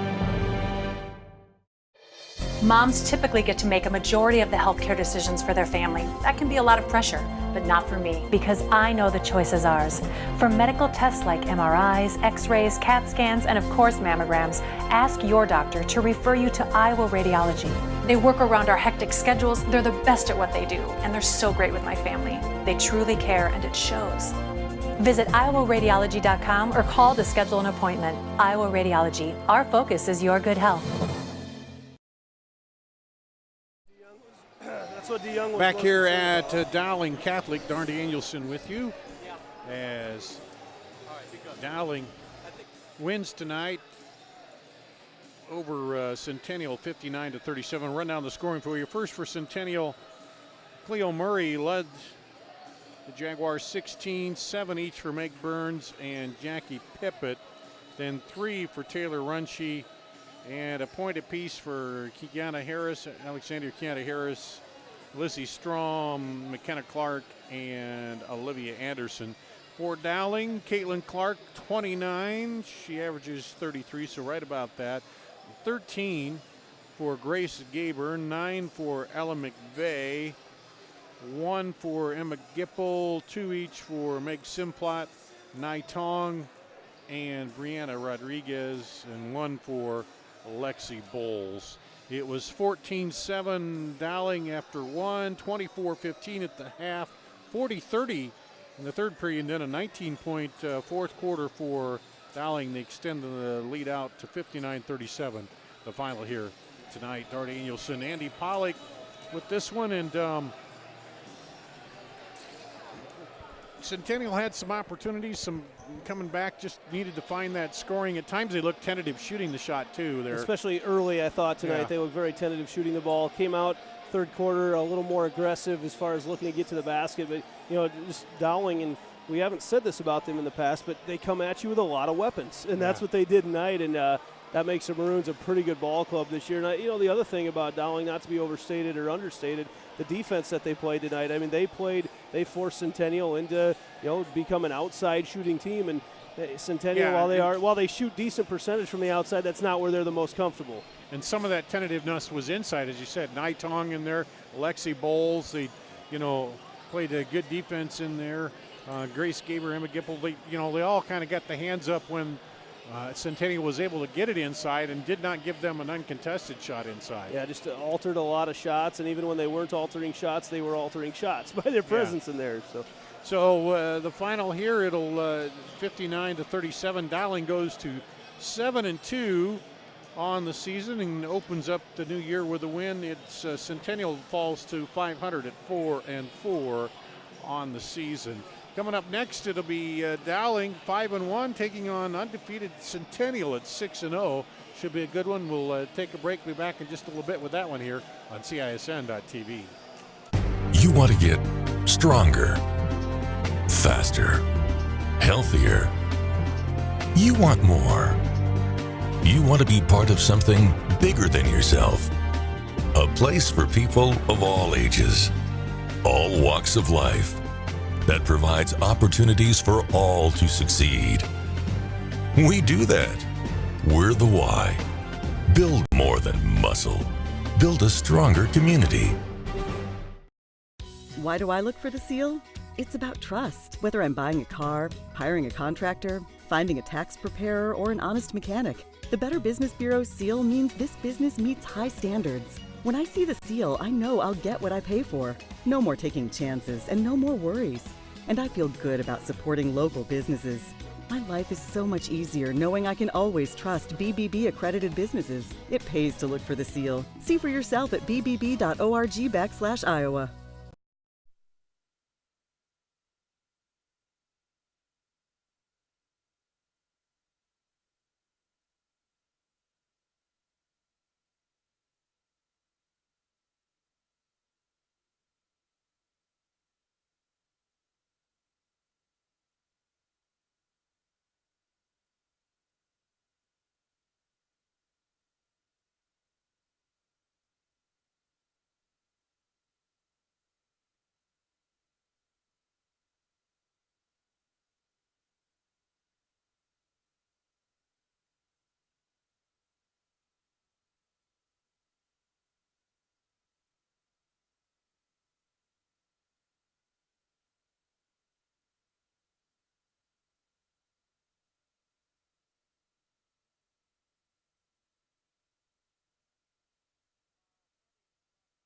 Welcome back to Dowling High School. Dar Danielson with you alongside Andy Pollock as we get ready for the second half of the doubleheader tonight. Dowling Catholic hosting Ankeny Centennial. Dowling at 5-1, Centennial at 6-0 here tonight.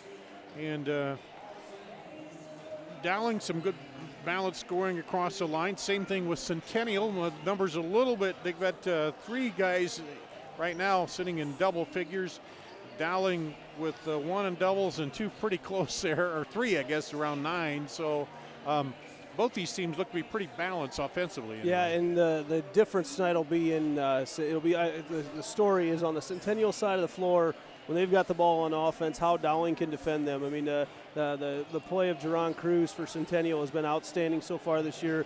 Comes into the game averaging 16.5 points a game. But not only that, he's got 24 assists as well in the year. So right at 6 assists, or 4 assists a game, excuse me. So he really makes everybody on the team better by what he's able to create. I think a year ago, as we watched the Centennial team, everybody thought they weren't a very good shooting team, and the stats would have suggested that. However, they didn't have anybody to create it. With Cruz out there right now, able to distribute the ball, draws a lot of attention from defenses, gets a lot more open looks for the Centennial shooters, and a lot of the same kids are better shooters this year. Go figure.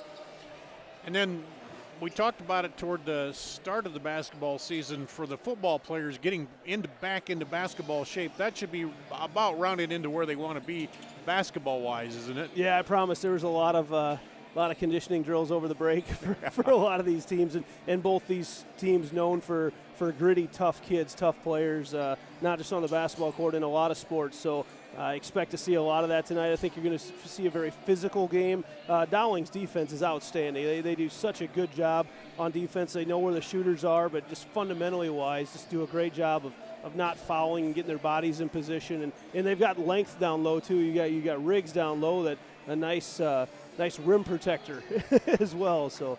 Well, we're going to take a break. We'll come back and we'll talk about our keys to the game for this boys half of the doubleheader here tonight. That's coming up after this on CISN.TV.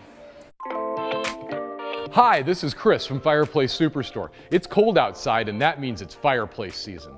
And you need one of the brand new Heat and Glow gas fireplace inserts. They're the perfect retrofit for that old wood-burning fireplace that you're not using. You get beautiful flames, you get heat, you get easy operation, and they're all brand new Heat and Glow gas fireplace inserts. Please come see us, Fireplace Superstore, 109th and Douglas in Urbandale. We know you have choices where you buy and service your next vehicle. At Schottenkirk Chevrolet, our core values make the difference. Hard work, always working to exceed your expectations. Trust, we accept the challenge to earn yours. Honesty, it's non-negotiable. Integrity, everything we do is guided by our core values. Schottenkirk Chevrolet Waukee, let us prove to you why we're different. We're at Dowling Catholic High School in West Des Moines. Dar Danielson, Andy Pollock, as we get ready for the boys' side of the doubleheader here tonight. Let's talk about the keys to the game for the Ankeny Centennial boys. Win the rebounding battle and hit the open outside shots. Yeah, and they're going to continue. And Dowling has a height advantage on Centennial tonight, but I think you'll see some good looks for Centennial on the secondary glass if they can win that rebounding battle. And that it's kind of a duh statement, but I think that'll really come into play here tonight. And then hitting open shots, they're going to have those looks. I mentioned Cruz, how he can create. Dowling is so well versed on defensive rotation. If Centennial can share that basketball, quick rotations around as Dowling gets their defense, catch them out of position, they're going to have those open looks. It's just a matter of if they can hit them tonight or not. When you can hit them, that negates the height a little bit too. When you hit that outside shot, it kind of can take that away and move that around a little bit. That creates some long rebounds as well, which lends itself nicely to offensive boards. So let's take a look here as we're getting a battery change. There we go. our technical director here. Move the ball, battle for every rebound, and attack the lanes here for Dowling. And move the ball around is one of the keys here, too, for them to, get everybody involved and move it around a lot. Dowling's got a lot of scorers, a lot of guys that can score from pretty much anywhere on the floor. the key is going to be sharing that basketball. There's not a lot of selfish players on the team, but they just got to be able to recognize when they don't have the shot, don't force it, pass it around to get it to somebody who is open. Obviously, we mentioned the rebounding battle is going to be absolutely key tonight, and then attacking the lanes. There's a height advantage for Dowling out here. Not as big as some other games that they've had, but definitely a height advantage. If they can get that ball in the lane, advantage Maroons. And that rebounding is key, because when you're well balanced, those second opportunities are big, whether it's offensive or defensive, and you get it out of there and get it down the floor. Yeah, no doubt. And one thing that's not on there, but I'd say it's probably a big key tonight, is Dowling in their loss this year to Iowa City West turned the ball over 20-plus times, and they've been so much better cleaning that up since that game. So, and I know with the defense that Centennial plays, they will kind of not full court press, but extend it out and be harassing and very disciplined. Both teams, their defense, you see some teams that get the reputation for having good defense, but they're just out there kind of running around. These teams are very disciplined on defense. They each know when that ball's in that spot, I've got to be here. When that ball's in this spot, I've got to be there. So they are each very well coached into that, and I'm looking forward to what we're going to see tonight. It's going to be an ugly basketball game. It's going to be a fun, ugly basketball game. And you look at Dowling, you talked about it, a 15-point loss to open the season, and that happens sometimes. And you got a good Iowa City West team, but then they run off 5 straight there, and the closest one has been a 10-point ball game with Ankeny.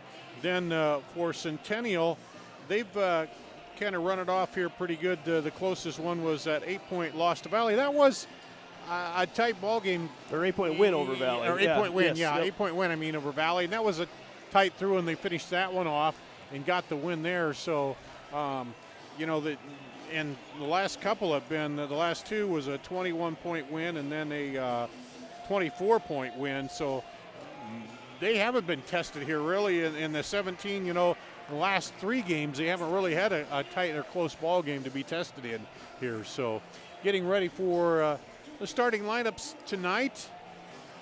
And look at the standings here quickly. There you see Centennial and Dowling both 2-0 in the conference, and just 1 loss for Dowling, none for Centennial. Ankeny, Urbandale, and Ames right there, and Johnston starting out 0-2 and in the conference play. So big game to start out here to start the opening of the new year, but they're all kind of big. We talked about it, as balanced as things are here in the conference.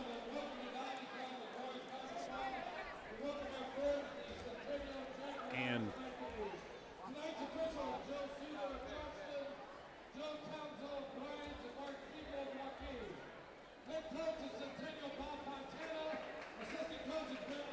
Bob Fantana, the head coach here.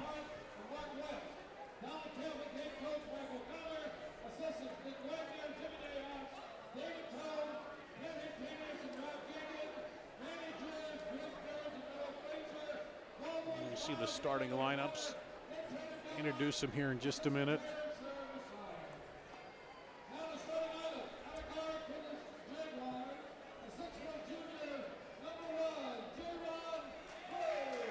Jaron Cruz.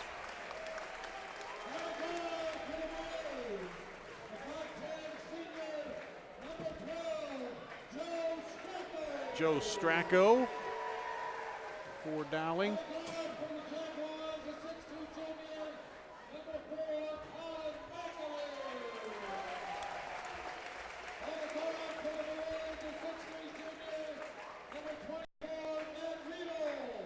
Matt Keogh.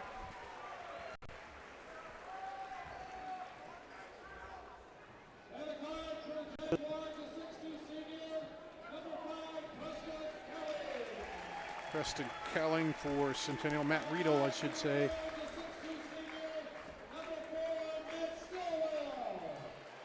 Matt Stillwell for Dowling.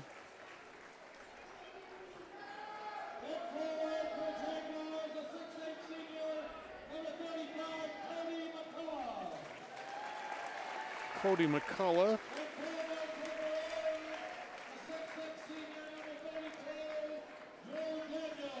Daniel, I can't hear the PA very well, so I'm tough to pick it up on this side up here.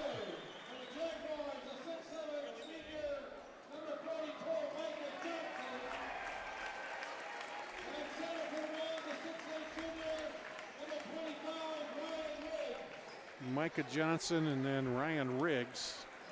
for Dowling. A lot of starters back from a year ago for both of these teams. The missing piece, I think, really is Cruz for Centennial. How much better he makes. You know, Kelling was a guy that had to handle and create a lot last year. Now he doesn't have to do nearly as much on the offensive end of the court. It just made everybody better. And we filled in a little bit more of the crowd too. Looks like for the second ball game. I think this is a top 10 matchup, a top 8 matchup. Centennial, we say second in the state right now. Dowling at 8. So two teams that I think you'll be hearing quite a bit about as the season goes on. And I think we should have a pretty fun atmosphere here tonight. I know the Dowling students are not back in school yet after the break, and a lot of fans from the north side of Ankeny made the trek down tonight. Johnson and Riggs to jump it up here. Centennial in the dark, Dowling in the light, and Dowling controls the tip. Stracco, Riggs now over. Across the top, Daniel. Down the lane, kicks it out. Runner up and good by Stracco. Yeah, Stracco, probably the shortest player on the court, able to use his right hand and keep it away from everyone. Get it up over the defenders. Now here's Centennial with it. Pretty much going to see all man-to-man out of these teams tonight. Yep. Jaron Cruz with it. They weave through the middle, and McCullough gets it now, screens for Cruz and drops off, and Cruz will pull up for 3 and misses it. Cruz a little bit quick on the trigger. I'm not sure that's a shot he can make that shot, but I'm not sure that's exactly the one that Coach Fontana wants him shooting all night here. And trying to find your range in the visiting gym early on, too. Down the lane looking, spins around, and then stolen away by Kelling for Centennial. Stillwell got himself down low, really without a plan, and Kelling right there to take it away. Now Kelling up the lane and in and out and knocked around, and the rebound will come out to Riedel. And quickly down the lane and blocked. Out of bounds by McCullough. Yeah, Stillwell giving up a few inches when he takes it in there, and that's Matt Stillwell's game. He wants to take that ball into the lane. He's a tough kid in there, but he's given up 4, 5, 6 inches once he gets in there to Johnston and McCullough. Yeah, we saw him continually drive against Bally and really took it at him. Riggs having a post up 18 feet away. Get it outside to Stillwell. Now in on the post, up and under. Oh, how did he get that to go through there? And Riggs, Ryan Riggs, he's so long. You know, he takes a step. It looked like he got himself so far away from the basket, flicked it back up with his wrist, was somehow able to get it to angle in. Yeah, it didn't look like he had any chance. He was too far under, but when you got those long arms, and there's a travel called as Johnson tried to hop through, but yeah, a little bit of contact, but really nothing there. I think that's all Johnson, just not really having a plan as he worked his way into the lane. Stracco now brings it up for Dowling. They're up 4-0 early going. On the baseline, now bounce inside. Turns, cuts back the other way and blocked again by McCullough. McCullough did a nice job. You know, a lot of fakes, a lot of pivoting by Riggs down low, but you see McCullough sticks with it, able to keep his body in there and not foul him. Drew Daniel gets it into Riggs. To Stillwell. Back over, posting his Riggs. Stillwell will drive it in, spins, pulls up around the cylinder and down. Stillwell not intimidated at all when he takes it in the lane. He's a fun player. He's been a fun player to watch, and that continues now into his senior year. Here's Centennial still looking for their first bucket. And knocked away out of bounds to Dowling. Yeah, Stracco with some great defense there as Kelling tried to go up and over the top. Just not able to get rid of it. Great start if you're a Maroon fan. Stracco with it. Up top to Riggs. They go on the wing, cuts around. Backs in, kicks it out. He looked at the 3, decided to drive, and then a travel called. A little bit of a bump there. No, there's been some contact out there, but I like how it's not enough to really stop what's going on out there on the action. So referee's letting it go, and that's made this a fun tempo to get this game started. Yeah, just kind of a normal body-to-body in there. And here's Centennial, still looking for their first bucket. Almost 3 minutes into the game. Now good look inside, up and good by McCullough. Yeah, Riggs got caught a little bit on the screen up top. McCullough, just a simple pick and roll.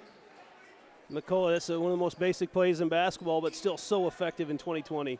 Down the lane, kicks it out, and it's hit off the hand of Centennial's. Centennial player. It'll stay with Dowling. It's always interesting to me, and I've watched a few Dowling. I've seen both these teams play a lot over the years and a lot of high school basketball, but the communication on defense on the Dowling bench, just everything that's going on out on the court, just constant talking to the guys that are out on the hardwood. And here comes Omaha Ballou. He's a guy I'm going to be interested in seeing as he develops here. Onto the floor, 6'7". Super freshman. With the ball, spins back, and that time he a little too much early. Yeah, Johnson understood right away. Ballou, is he, trying to look for body, keeps backing up, waiting for contact, and Johnson finally stepped out of the way. Pulled the chair out from under him, as we say, and he went down. And Centennial now down. After the 6-0 run to start it by Dowling, Centennial back with the ball. Cruz. And he stepped on the line as he tried to drive baseline. Micah Johnson. Pretty good defense out there. Drew Daniel kind of baited him into going to the baseline. You see that a lot more. Back as we were playing Dar, a lot of times you were told get that foot on the baseline, force him back in. And Not if I had to use that as a defender. Oh, Ballou drives. Yeah, if I had $1 every time the coach said that, I'd be rich right now, because that was always cut the baseline off. There's a block, gets it back, blocked again, but he'll call the foul this time. McCullough. And I'm not sure what more you can say about Matt Stillwell. I mean, I've talked about him glowingly so far, but just the toughness that he plays. I mean, he's a glorified post player at 6'2". he gets in there. He's not afraid to stick his nose in there anywhere, is he? No, just right in there. I'd almost liken him back in the day with Iowa State, the undersized post, Kenny Pratt back in the day when he was playing.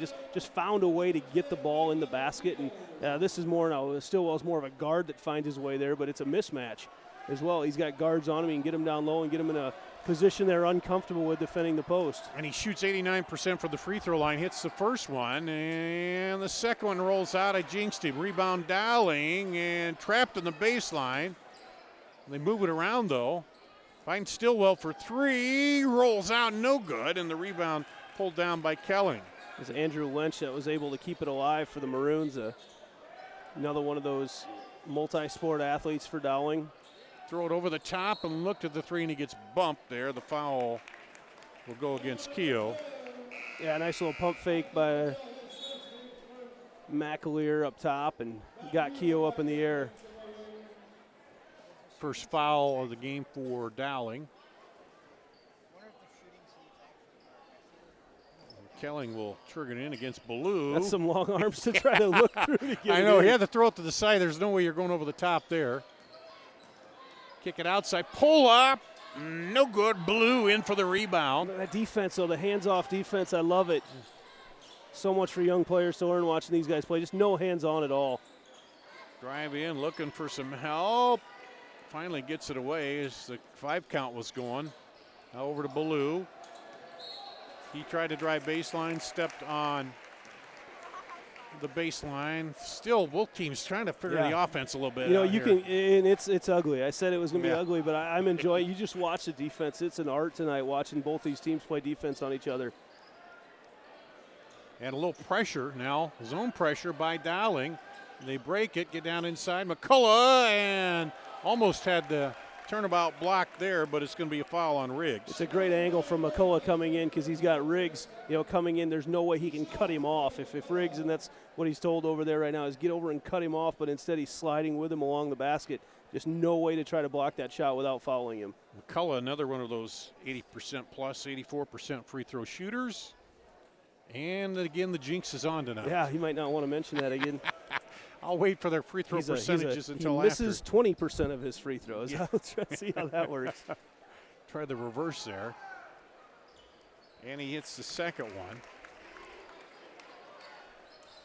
And it's 7-3 here.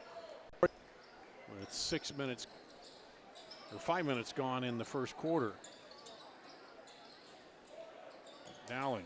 Lynch now knocked away. You could hear the slap up here. Cruz comes with it. He'll drive down the lane and draws the foul. The bump out front this time will go against Riedel, I believe.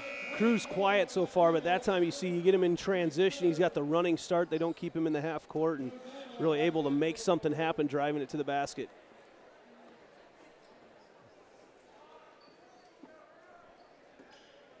And here's Centennial on the baseline. Throw it out long. Pull up, no good. Blue with the rebound of the miss by Johnson. Lob inside. Now bounce back, but good defense. They just know. They're all aware, aren't they? They know, yep. Yeah. The guy was behind him, but he got the arm out and still knew that the ball was there. He was one of those dead ball, not a turnover, but just forced him to reset everything. So all the motion they've gone through so far has to get restarted. Into Ballou. Dribbles between the legs, now takes it in and lays it in. That's the type of move that I have not seen so far in high school ball out of Ballou, and I've only seen a couple Dowling games. Then he puts his hands on him down here, which is exactly what they don't want to do. They're trying to coach the freshman, trying to coach him out of that, but so far up, so high up in the air as he drove down here, switches hands really in midair, almost Jordan-esque as high as he got up in the air. Yeah, I thought he might try for the dunk I there. really but expected he, it, yes. He did just lay it off. But you look at it here, I mean, he's covering Kelling. Kelling's a guy that's played guard in the CIML for 3 years now, and he's out there, Blue as a freshman's out trying to defend him, and then comes away with a steal. Yeah, they're the quick hands. He shoots it in the passing lane, now takes it all the way down and dunks it in the foul. Wow. I think we're witnessing a little coming out for Omaha Ballou tonight. You see a lot of smiles. He took that coast to coast. No one was able to stop the ball, and he was able to just take it down. Dunks it through pressure. Out of nowhere. Slams that down. I hope we got that for a replay to get gift on Twitter. Time out here. We'll take a break and come back after this on CISN.TV. Every month or so, there's another story in the media about when and how often we need to get our mammograms. It's kind of confusing. When this happens, I like to consult with experts. So I called Iowa Radiology. They recommend women get an annual mammogram starting at age 40. They know that it's the best way to detect cancers early and save lives. And that's good enough for me. Visit iowaradiology.com or call to schedule your mammogram. Iowa Radiology, our focus is your good health. Here at Dowling High School, Omaha Ballou will go to the line after a dunk and the foul on the dunk. He's a 67% free throw shooter.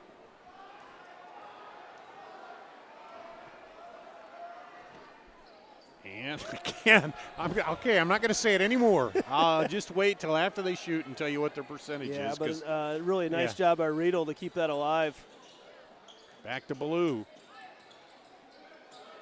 Ballou, you haven't seen this offensive aggressiveness out of him so far. Goes behind the back and gets it in. There's a quick 6 points by him. The Dowling lead is now up to 10. It's been the Omaha Ballou show so far, and that guy, it's an obvious, there's been a concerted effort to just isolate him and let him take him one-on-one, and he's a mismatch out there right now. Yeah, that last time down, he got the steal on defense, took it coast to coast, dunked it, got the foul, and there. And there it is on the defensive end. He doesn't get a hand on it, but takes away the angle. And Preston Kelling couldn't get to it. And it goes out of bounds.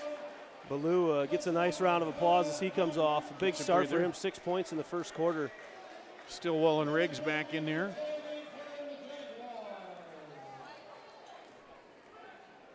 Stracco. You can't ask for a much better start if you're Dowling. No look, but the block by McCullough. Riggs has to go up strong. McCullough, he's a tough defender. He's so tough. A great shot blocker. I got him with 5 so far, and that time he'll go up and went over the back of Riggs. Yep, they're going to call him on the foul. Got a little bit of the arm there. That's his second, team's third. McCullough's got half the blocks of this entire Centennial team, so it's, getting in there, you've got to be able to take a body at him. You can't go up, no weak stuff in here when you're going up against Cody McCullough. Here's Dowling. Riedel dumps it off, up in the foul, the push and the foul. So 2 quick fouls as Riggs will get the bucket. 2 quick on McCullough. That'll be his third. They're going to have to take him out, so that's big. McCullough sits down in the first quarter with 3. That's rough right now on Centennial. Brings in Carter Kester. This takes out a big part of the shot blocking in there. Now it leaves Johnson as really your only height in there right now against some pretty prolific big scores for Dowling down low. And Riggs converts. And there's a 10-point run. There's a bucket by Centennial that ends the run. And probably not even ideal. I think that's the shot that you'll take, letting Johnson shoot it from out there. Stracco here with the ball. And they'll pull it out.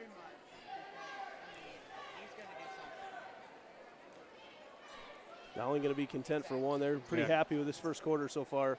Kick it out for three. Good! Daniel. And that'll do it at the buzzer. 19-5. Dowling over Centennial. We'll take a break, come back with the second quarter after this on CISN.TV. Moms typically get to make a majority of the healthcare decisions for their family. That can be a lot of pressure, but not for me, because I know the choice is ours. For medical tests like MRIs, X-rays, CAT scans, and of course mammograms, ask your doctor to refer you to Iowa Radiology. They work around our hectic schedules. They're the best at what they do, and they're so great with my family. They truly care, and it shows. Visit iowaradiology.com or call to schedule an appointment. Iowa Radiology. Our focus is your good health. Why do I look for the seal? It's about trust. Whether I'm buying a car, hiring a contractor, finding a tax preparer, or an honest mechanic, the Better Business Bureau seal means this business meets high standards. When I see the seal, I know I'll get what I pay for. No more taking chances and no more worries.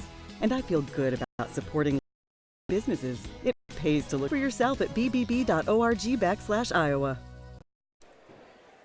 We'll go to the second quarter. Dowling has built a 13-point lead here off a 13-0 run against, well, I guess not quite, and Centennial did score, but now Centennial will start here in the black with the ball, trailing by 14 to start the second quarter. Pull up, no good. The miss by Cruz. Cruz just playing at a different tempo than he wants to be playing right now. Has to get those shots up in a hurry. Dowling's the type of team that might take the air out of the ball, to be honest with you at this point. Stillwell drives against Cruz, and he blocks it. Now he'll take it quickly the other way. Kick it out for three. No good. Rattles around. And then Johnson, I think. Yeah, foul will be called against Johnson. Foul's mounting up right now for Centennial. His second. Team's fourth. And they might want to get him out of the game, too, although that leaves you with no bigs right now. Team's fifth. Coach Fontana kind of almost shell-shocked right now. You can't imagine a worse start right now for the Jaguars. Centennial coming in at 6-0, but here's Riggs down the lane, left-handed scooping in. He's able to just reach around Kester, and he's got such a long wingspan. Yeah, I'm not sure Kester even had a chance to know where the ball is. He reached around him as he's playing the body. 21-5, Dowling.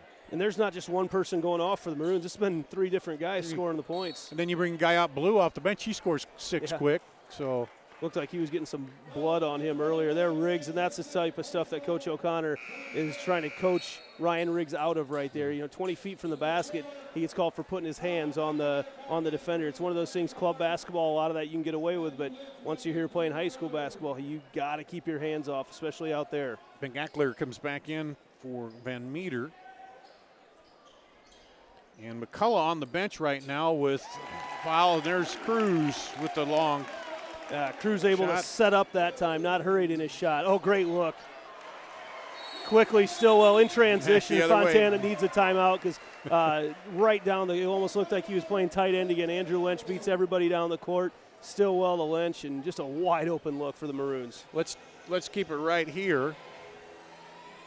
Yeah, just Dowling has come out and just, well, they had 5 guys score in the first quarter here, and just 2 for Centennial, Johnson and McCullough. Now McCullough, we said he went out with, what was there, about a minute to go in the first quarter with 3 fouls. So, and that was after blocking 5 shots, so that changes things up there too. No doubt, but I think what's frustrating for Bob down here is just the fact that Dowling got him back on defense. You have a huge shot down here, three-pointer, try to get your way back into the ball game. You cut it down to, a 15 or a 12-point game? Yeah. Or a 13-point game at that point. And Andrew Lynch just beats everybody down the court. That's an effort thing. He's coaching the effort back into them. Not something as a coach you want to spend your energy doing as coaching effort, but really getting beat back in transition, that's what that's about, and that's not what Coach Fontana gets out of his kids. Yep, looking for a spark here to kind of get him on a run. They have not had a scoring run here really of any kind so far. Mentioned one of the keys to the game so far to get started was Dowling and taking control of the paint, and the Maroons have done an excellent job of that so far. We don't chart the shots, but, man, how many shots have they had just within 3 to 5 feet of the basket? Blue comes out on Cruz. Kelling drives down, jump step, and he gets it through for the bucket. That little slide step for Kelling, he was able to get his way by, uses his body to shield off Stillwell, and Stillwell, the swipe, just draws a little bit of contact. If he wants to keep Kelling from getting to the hole, he's going to have to foul him a lot harder than that. Stillwell's first, the team's 6 on Dowling, and the free throw is good by Kelling. So Ballou back in the game. We'll see if a concerted effort to get him the ball right now. He's out wide. They can't get it to him. They go inside. Up and no good. And that time, Kester shows some defense inside for Centennial. Pull up Cruz. Oh, down the tube and out. Ballou with the rebound. And there he pulls it up. Lets the defense get by him. Oh, Cruz sneaks in there, strips it away. Laziness right there. Just, not expecting, thinking at that point you're all in the clear, and you're never all in the clear. And then a travel out front as Johnson shuffled the feet before taking off. So I got to agree with you, man. You called it was going to be ugly, and it's so ugly right now. It's, it is. Fits and starts. It's I really was impressed by what Dowling was able to do in the half court early on. They got a couple buckets in transition as well, but they make it so tough to score on the defensive end, just so disciplined on defense. Blue, they rotate it around to Stillwell. He drives, gets it blocked, gets it back, but he's on the baseline. Yep. So Ballou kept it alive, but Stillwell just not. If he probably has. You're not thinking about it at that moment, but he probably has time to quick get his feet down, and establish himself. But Carter Kester done a good job off the bench, the 6'5 senior coming in from McCullough. Yeah, he's going to get a lot of minutes tonight, too. Oh, that's sweet. Cruz for 3. He's got 2 now. Yeah, he's much more comfortable right now. That shot's not nearly as rushed. Got the lead down to 9. Here's a 3 the other way. Rattles in and out. Rebound, and there'll be a foul on Kelling, I believe. Lynch battling down low, and, Lynch, at 6'5", I got to call him an undersized post player right now, but he is, and just battling down there. A tough, thick body down there. Him and Kessler against each other. That's Kessler, excuse me. So both teams will be in the 1-on-1 on the next foul. They get it out for 3. It's good. Drew Daniel's probably the purest shooter on this Dowling squad, and it can't just be a hand in his face. He's so long at 6'5", that he gets that ball much higher to shoot it than a lot of other outside shooters. Cruz kicks it out for 3 to McLear. That's what we talked about in the pregame, how much better Cruz makes everyone else. He gets it in the lane, kicks it out, and a wide open look for McLear. Now we got a shootout going here. Yeah, so much for the ugliness. Ballou outside for 3. Good by Stracco. Man, bombs away tonight. Wow. All of a sudden, the inside game has gone outside. Cruz. They look into the post, not there. Now he'll drive, pull up at the elbow, short rebound. Nice job. Pulled down by Lynch. Yeah, Lynch with a header. Oh, all the way to the hole. Kicks it out for 3. No good. And poked out of there. Here's Cruz. Look back out. 1-on-1. Steps through. Oh, and it went through. Is the bucket going to count? I think they are going to count it. Let's see. No one's given the signal yet. Almost a goaltending call there, but. No shot. No shot. Did he touch that, or did it go through on his own? I couldn't quite tell. Oh, I wonder if someone on offense touched it. I think they did. Shot. Yeah, okay, gotcha. Because he went up, so they aren't going to count the basket. It'll be the 7th team foul. First on Stracco. Was it Stracco? I believe he was the one back in transition. And Cruz misses a free throw. Cruz has picked up the tempo. He's settled down quite a bit right now. I know you just mentioned earlier, I thought he was playing at a little bit different pace than what he'd like to play. Those shots had to get up quick, and now he's become a lot more comfortable in the flow of this game. We'll get the second free throw. Rattles that one home. Well, so far we're well over halfway of the scoring that I expected to see here tonight. Well, we had, let's see, 5 threes in this quarter, now taken away. Centennial now stripped back. Poked around, he gets it back. Spins around, up, good! Yeah, Mackey. Cade Mackey. Yeah, gets a steal and then is a beneficiary of it at the other end. And Mackey's back in town, isn't that what the song says? Look out, old Mackey is back, right? And it's down below double digits again here in a timeout. That ugliness is taking over right now. It's a turnover fest. Hang on, it's a wild one. We'll be back after this on CISN.TV. Hi, this is Chris from Fireplace Superstore. It's cold outside, and that means it's fireplace season. And you need one of the brand new Heat and Glow gas fireplace inserts. They're the perfect retrofit for that old wood-burning fireplace that you're not using. You get beautiful flames, you get heat, you get easy operation, and they're all brand new Heat and Glow gas fireplace inserts. Please come see us, Fireplace Superstore, 109th and Douglas in Urbandale.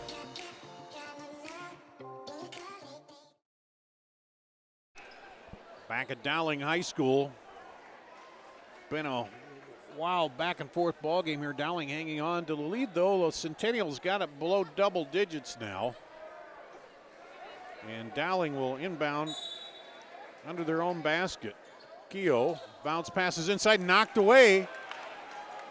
All the way down, up and through, and he gets it to go. How did he get Johnson get through the defense like that? Takes that long Euro step. It buys him just a split second and gets it through.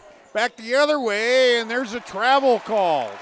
The pace starting to get picked up in this game back and forth. And early on, I thought the ugliness was favoring Dowling, and now the ugliness. Johnson got the bucket, came back, got the turnover, forced the turnover on defense there. And now a chance. They got it down to 7. Centennial a chance to pull it down even farther. Dowling led by 14 after 1. That one's short, knocked around and pulled out of there by Keogh. Keogh gets it to Blue inside. Blue up, no good. Rebound pulled down by Micah Johnson. Gets it to Cruz. He stops, pulls out. Now he'll try to drive against Blue. Gets him off center and shoots it and misses. Now Blue saves it. Got to be careful about that. Saving it back under the basket from that far away. Yeah, you got to. Fortunately for him, there were 3 white shirts there, but a lot of times you're right, that'll turn into points for the other team. Handed off on the drive, up and good, Stillwell. Stillwell's got that timing down when he gets under the basket, just how quick and subtle he's able to get it up and off the glass and avoid getting his shot blocked. So they break a mini run there by Centennial. They get it back up to 9. Here's a 3, no good, and pulled down by Stillwell, and are they going to? Interesting. Oh, he thought the foul was called on him, but it wasn't. He was pointing the other way. Okay, gotcha. I thought so too. I did too, because he was upset. He thought it was on him, but he definitely had the rebound. Yeah. And the foul will go against Mackey. It'll be 1-1 the other way. Yeah, for a minute there, he was unsure whether it was on him or not.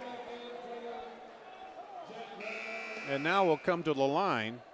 Stillwell.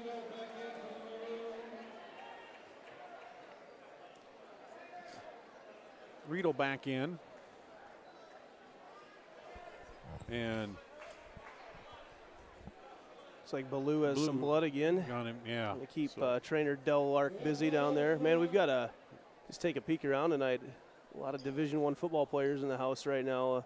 See Elias Bell back from Houston and John Wagner from Iowa.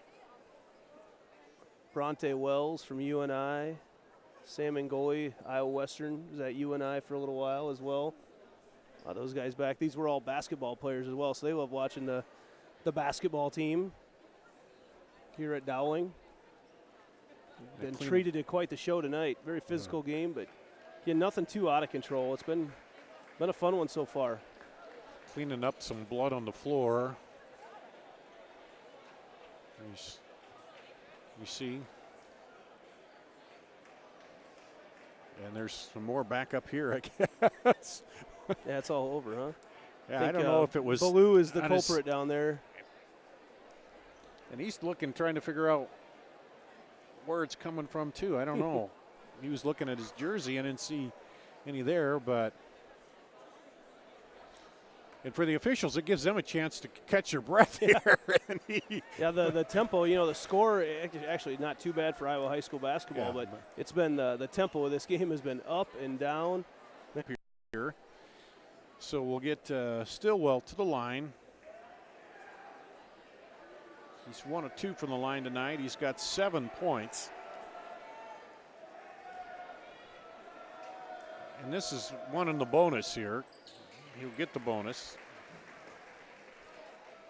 And Dowling got off to that big first quarter lead, but this has been a pretty Centennial heavy second quarter.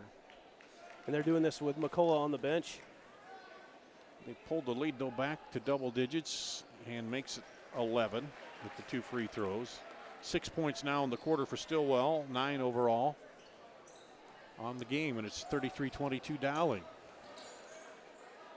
Cruz on the bench, see where Centennial can get some of their offense to come from now. Go over to Van Meter. Now off to Kelling. 3, no good. Rebound underneath by Riedel. Kessler, huge contact down there. Let him play. Dowling. Slow it down a little bit. Now backdoor cut up, and he said no foul. It's a backdoor cut. Stillwell muscles it in. Gosh, if kid's fun to watch. Up against Kester there and got it to go. The referee said no, it was straight up, little body contact, but no foul there. Great defense by Keogh on the baseline. Now on the drive, a little push there, but Johnson gets the bucket. Yeah, so smooth. He gets the separation in there. He's got Daniel on him and able, as they both go up in the air, to create some of that separation. So smooth. And they almost lose it down low, but they with fire. Yeah, keep it alive. Back up top to Stillwell. He'll drive, and the foul will be called. Stillwell so quick off that dribble at the top of the key. He's got Kelling defending him and just can't quite keep up with him off the dribble right now. Kelling second, and it'll be the 1-and-1 here for Stillwell. Man, we've gone from an inside game to the outside game. Now we're back a little more to the inside game again. And the fouls have caught up too, so we're spending the last couple minutes of the half at the free throw line. Stillwell with the 1 in the bonus. He gets the front end.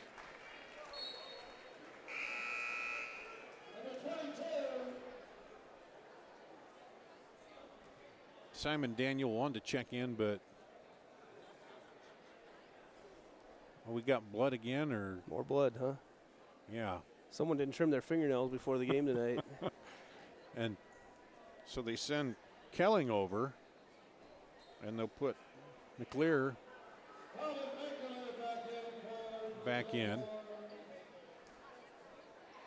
And Stillwell will go to the free throw line to try to get the bonus with 1:01 to play here in the first half. And he pops that. He's now 5 of 6 from the free throw line here. 10 points in the quarter. 13 overall for Stillwell.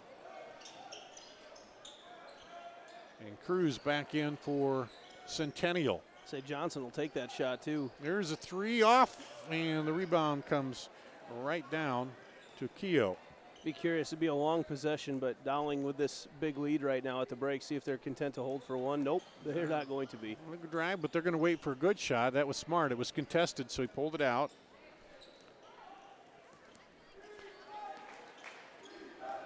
Yeah, these are the kind that get people talking. We need a shot clock when anything over 40 seconds and they hold the ball. Remember back when college shot clock was 45 seconds and we cut that down to 35, how much faster that seemed? I know the association, Boys Association, is going to test it at a tournament, but I'm not in favor of it myself. But and take it away, the breakout and the block. Good job to get back there by Lynch. All right, I gave him grief too in the first game, but I got to give credit to Todd Crandall right now on the clock. The quick finger, he got that with .3 left. This is going to be a tip-in situation, not time for a catch and shoot at point 3. Caleb maybe in the air. Yeah, but Caleb Van Meter had the breakout, but got it blocked. Lob up to Johnson to tip it in. There it is. Oh, almost got it. Although they were waving it off, they said no. Yeah, they say it had he to be a didn't tip. release it before. Had to be a tip. It's almost got to be perfect on that one. So it is 37-24, Dowling here at the half. We'll take a break, come back, look at the first half scoring after this on CISN.TV. Central Bank, proud to be a long-standing Iowa tradition. Founded in 1887 in Storm Lake, we've grown over the years from that one location to a bank serving Northwest and Central Iowa, employing more than 200 people in the region. Being here and being from here, it makes Central Bankers unique in the banking world. Decisions are made here. Investments of our time and resources are made here. For us, banking is still about people. Our reverence for community and hard work speaks to a proud Iowa heritage. Our passion for small business to bold new directions forward for our bank and the Iowans we serve. Thank you for your support of Central Bank. Let's keep it going. Let's plan together. Let's execute for Iowa's small business, agricultural, and individual banking customers. Central Bank is ready to make it happen. Member FDIC.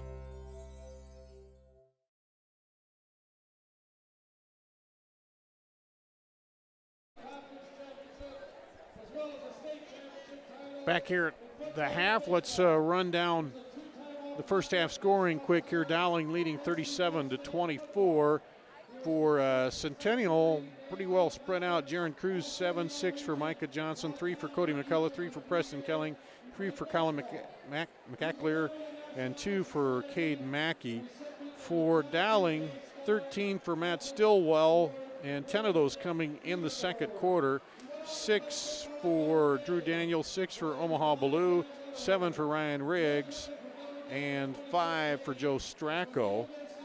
Centennial outscored them 19-8 in that second quarter, but Dowling had opened up a 19-5 lead to start. So outscored them by a point, but when you get in the hole that early, Andy, then you got to score a little more than that to get back. Yeah, the scoring for this game has been very good. It's been fun to watch as the teams get up and down the court, and shot percentage has been very good as well. So let's take a quick break. We'll come back and have our halftime guests coming up after this on CISN.TV. We might not always know what the day will bring, but some things are certain. The sun will rise and your lights will go on. That's because at MidAmerican Energy, we're obsessively, relentlessly committed to providing you energy when and where you need it, to connecting with you and keeping our communities safe and strong. Because the most important thing we put our energy into is you. We're obsessively, relentlessly at your service. Hi, Ron here, head coach of Westside Auto Pros. When your car's on the injured reserve, you want to get it back in the game as soon as possible. I know that. That's why you need to bring it here to Westside Auto Pros. I have a team of experts that can fix almost every automotive injury. Whether it's a fractured joint, a brake, or if your car just got its bell rung, no problem. We can even do a complete physical on your car to make sure it's game ready for the entire season. So bring your car to Westside Auto Pros and we'll get it back in the starting lineup in no time. Hey, you guys are dogging it back here. Let's move it, move it, move it. Back here at the half, Dowling leading Ankeny Centennial 37-24.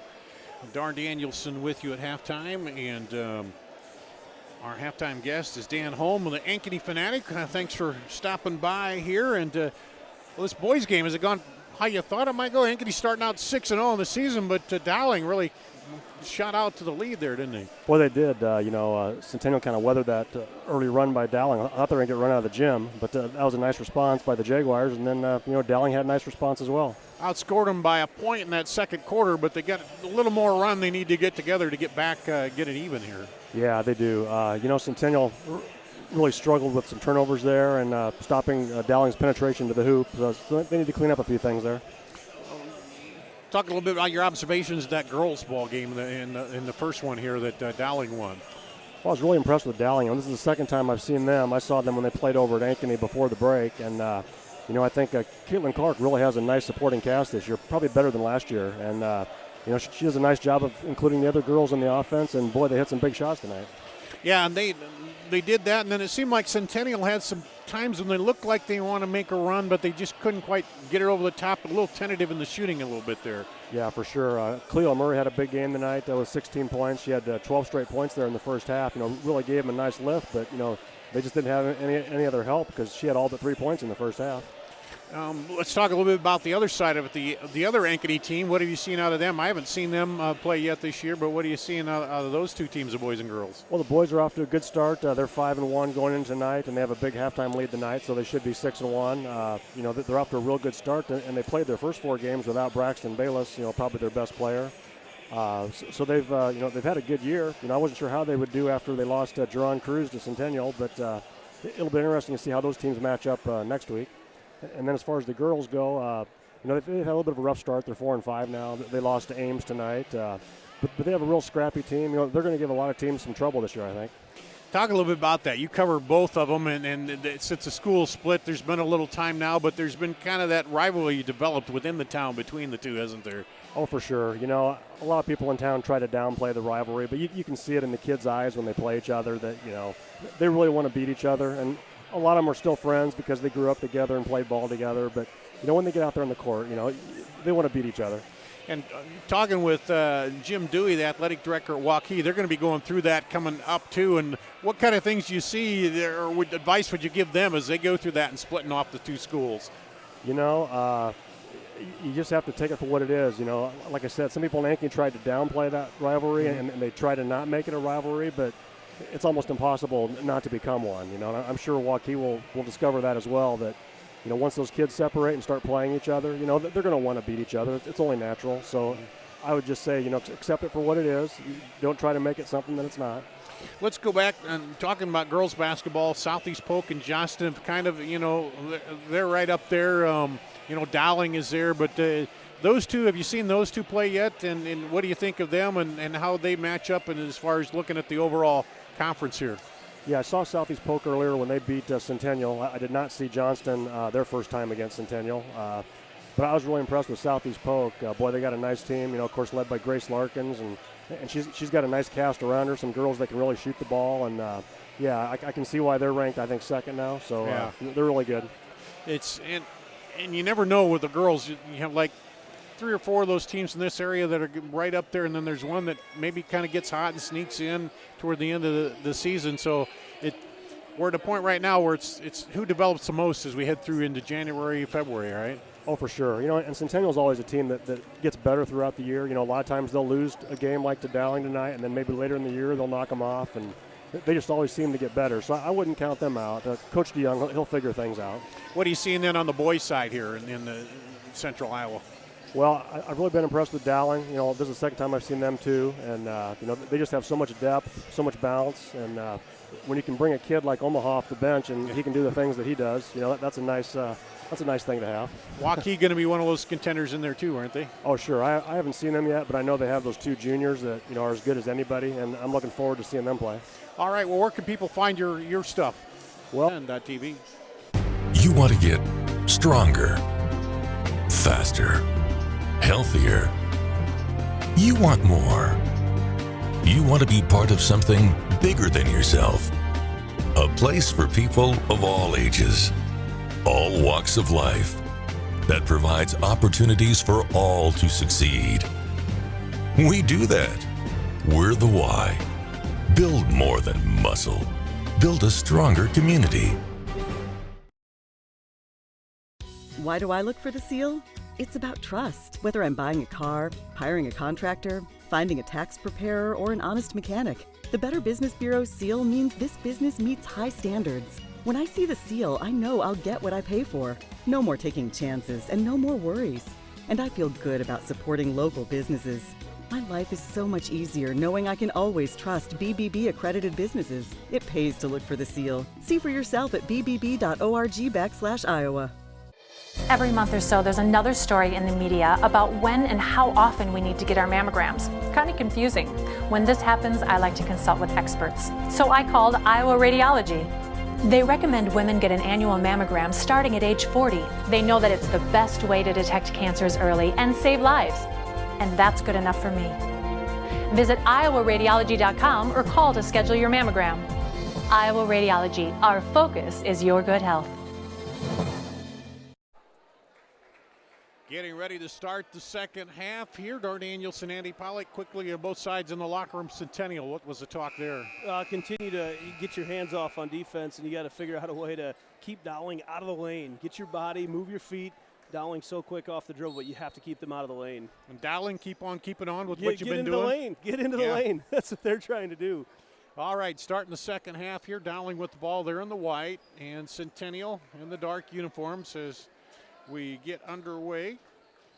Start the second half. Stracco with it. Up top to Drew Daniel.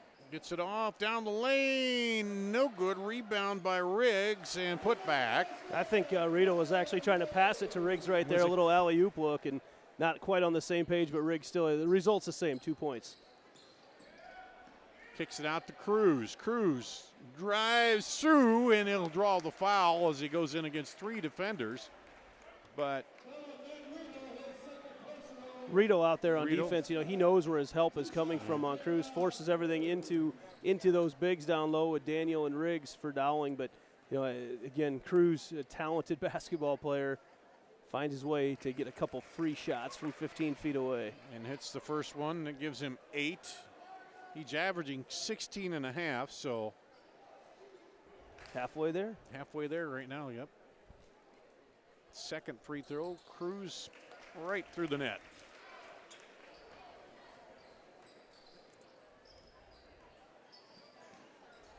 Here's Dowling with it.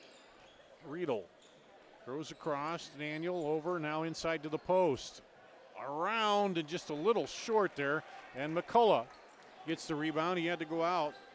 Set out the second quarter with 3 fouls. In the block. And nice little right-handed scoop up and good by Johnson. Yeah, you see Centennial getting the ball into the lane right now. Dowling had the look down there with Riggs, but not able to finish. And getting into the lane down here was Johnson. Oh, Daniel drives and high off the glass. And if Centennial's they're gonna match him shot for shot, it's not gonna work. They're gonna have to get on a run, get some stops here. Yeah, Daniel's a nice little mismatch out there as well. Kind of a shooting guy, but can also take it to the lane. Long body inside. Pull it back, McLear inside. That's good defense. Cruz for 3. Oh, and it just hung on the rim, and McCullough's able to get it there. A bad bounce as Riggs is right there, but McCullough, as it hung up on the rim, was able to put it back up. Yeah, a big battle, a lot of contact down low as they both battle for the ball. Good no call, and McCullough the one able to come away with it, and that's that presence that he brings back to the Jags right now in the second half. Riggs to Stillwell. Stillwell drives, turns, puts it up, no good. Rebound on the backside, up and good, and the foul. Riggs puts it home and draws the foul. It started with Stillwell penetration, was able to get Riggs out of, McCullough his 4th foul. It got him out of position right there. It's really something that Cody's just got to understand, okay, I can't get this shot. It's not a good high percentage shot block for me, and he's just not played too many minutes tonight. Can't stay out of foul trouble. Carter Kester will come back in, and McCullough will go where he doesn't want to go. Watch it from the bench as the free throw bounces around, no good. And the rebound from Micah Johnson. Cruz with it now. Into the double team, pulls up off the elbow, no good. Rebound comes out to Stracco. That's not a bad look for Johnson. Into the lane and back goes Daniel. They look for the entry out there. He'll drive and just rolls off the rim. The miss by Stracco, and the rebound to Centennial. Kester coming across the lane really altered that shot. Kelling drives, pulls back, no good. Rebound battled for and taken out of there by Stillwell. Stillwell. Again, no hands. Yep, he'll push it. Kicks it back out to Stracco. Stracco, backdoor cut, and up and in by Riggs off the pass. Great sharing of the basketball with Get it on the baseline down there to Riedel and then to Riggs, just baseline and quick back out, just taking advantage of all the angles the defense gives you. And that's the 6 point of the quarter for Riggs. He's got 13 overall. He's averaging 11. Johnson was going to be there coming off that screen. He was just starting to roll. The ball got there just a little bit early, but that was about to be a dunk for Micah Johnson if he sees that ball coming. Speaking of dunks, Ballou back in the ball game for Dowling, Omaha Ballou. Had a dunk earlier, got fouled, missed the free throw though. Already doubled his average tonight. Down the line, leaves it short is Riggs. Over to Cruz. He'll drive, throws it back out as he got caught underneath there with nowhere to go. That started over here with Stracco though. Cruz beat him. Stracco, instead of trying to slide to get on pivots, turns back around and sprints to get him cut off and forces him further underneath the basket, and just no angle for him to throw the ball out to. So just great job by Stracco to, again, defensive awareness. Just a little bit more hustle on defense right now by Dowling. That awareness of where they need to be to take away the passes. Keogh with it.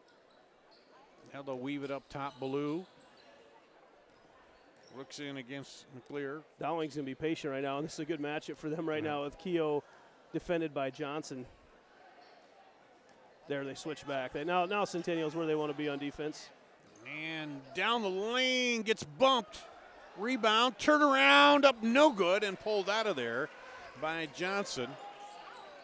Riggs just has to get stronger in there. He's got the up strong, finish soft, and that time just not strong enough. Back to Kelling. He'll drive the middle, double clutches and puts it up good. I think Stillwell was expecting some help. He didn't, because Kelling a great job as he slides around, able to kiss it off the glass. But Stillwell thought he was filtering him into some more defenders, and he was not. Nice backdoor look to Ballou. Oh, what a move. Goes to the left hand. I was ready for him to bust the backboard here at Dowling, I thought there, but sees a lot of hands coming up and able to get it on the reverse. Yeah, getting backdoor cuts. Dowling using a lot more backdoor cuts than I've seen out of them in the past. He didn't try to power it through the defender there. He just laid it up. Pull up for three. Long rebound comes out. Now at the free throw line jumper, no good. And Centennial having a hard time getting the lid off the basket. Back the other way. And Ballou just goes up high, and they'll get the foul there. There's something to prove tonight for Omaha Ballou. I just have not seen this mentality out of him in a high school basketball game so far. And you can tell, over the break, he's been worked with a bunch and just creating that competitor's mentality of out here, hey, son, it's time. This is your time to shine. And he's been doing it tonight. You see a lot more hustle plays out of him as well. Carter Kester with his first personal second team foul on Centennial. Ballou to the line. Hits that one. Now 1 of 2 from the free throw line. Riggs, you can tell he's pretty gassed on that last defensive trip down the court. He's getting a break right now. He had a huge start to the second half. Yeah, Drew Daniel back in. Also Lynch back into the ball game for Dowling. Second free throw by Ballou. Rattles around and out, and Kester knocks it back to Kelling. And here's Van Meter with it. You haven't seen much Cruz in this second half. Did he get a foul that I missed? No. Down, and he draws the foul against Kelling.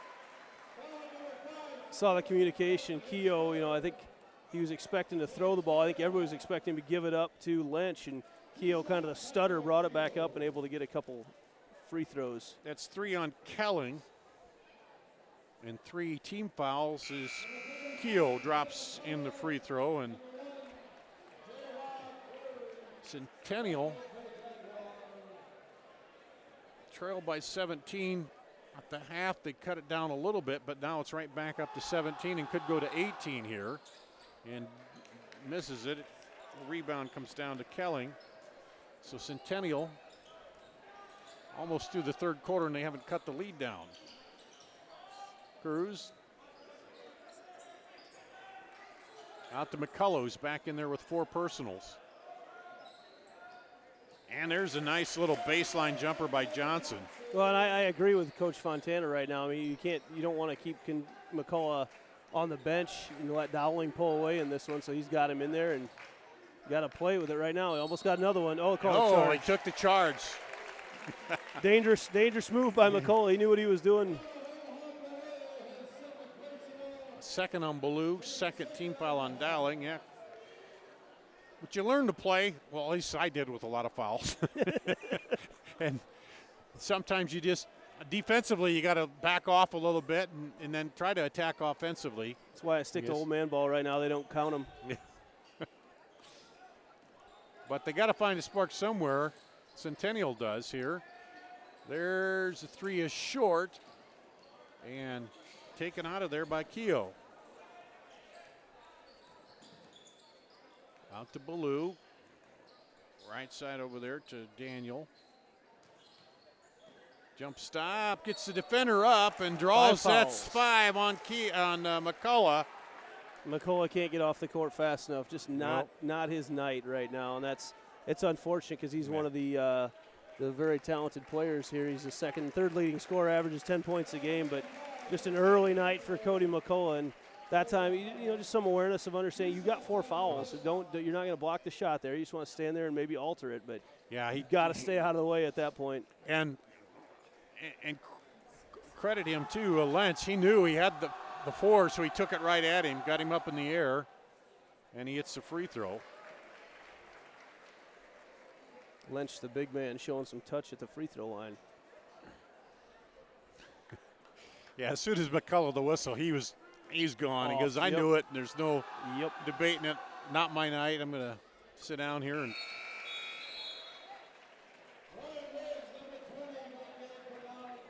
Yeah, and you just saw Coach O'Connor talking to him off the bench and said that's huge as he came off, just to identify that. They knew he had 4 and took it right at. And really, it was isolated. Cody had no help down low. And Cruz tried to jump through there, and he draws the foul. They almost ended up having 2 Dowling guys screen each other off, and I believe Riedel. Yeah, Riedel got the foul. His third. Just the third for Dowling, and Ballou comes back in for Riedel. They're, Ballou, he's drawn that when he's out there. He's on Cruz a lot tonight. That makes it hard for him to rise up for that 3. There's a fadeaway jumper and off and rebounded by Stillwell. I've seen a lot of maturity out of Ballou over the last, 3-4 weeks that this season's been. Just how much he's grown up, really, just over the break too. Great use of practices. That one knocked away. Ballou comes up with a loose ball. Now back across to Stillwell. He will drive against anybody anytime. He will.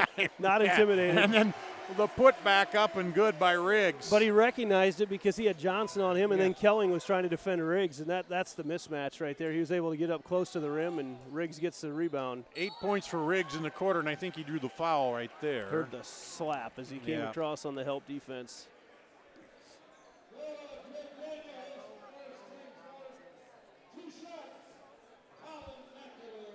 Well, they didn't give that to Daniel. Yeah. Oh, okay. Well, that makes it Daniel, and then the free throw by McAllister.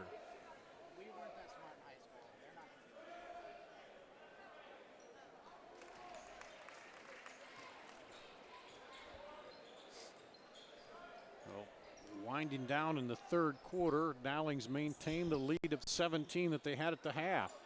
And a chance for a last shot here.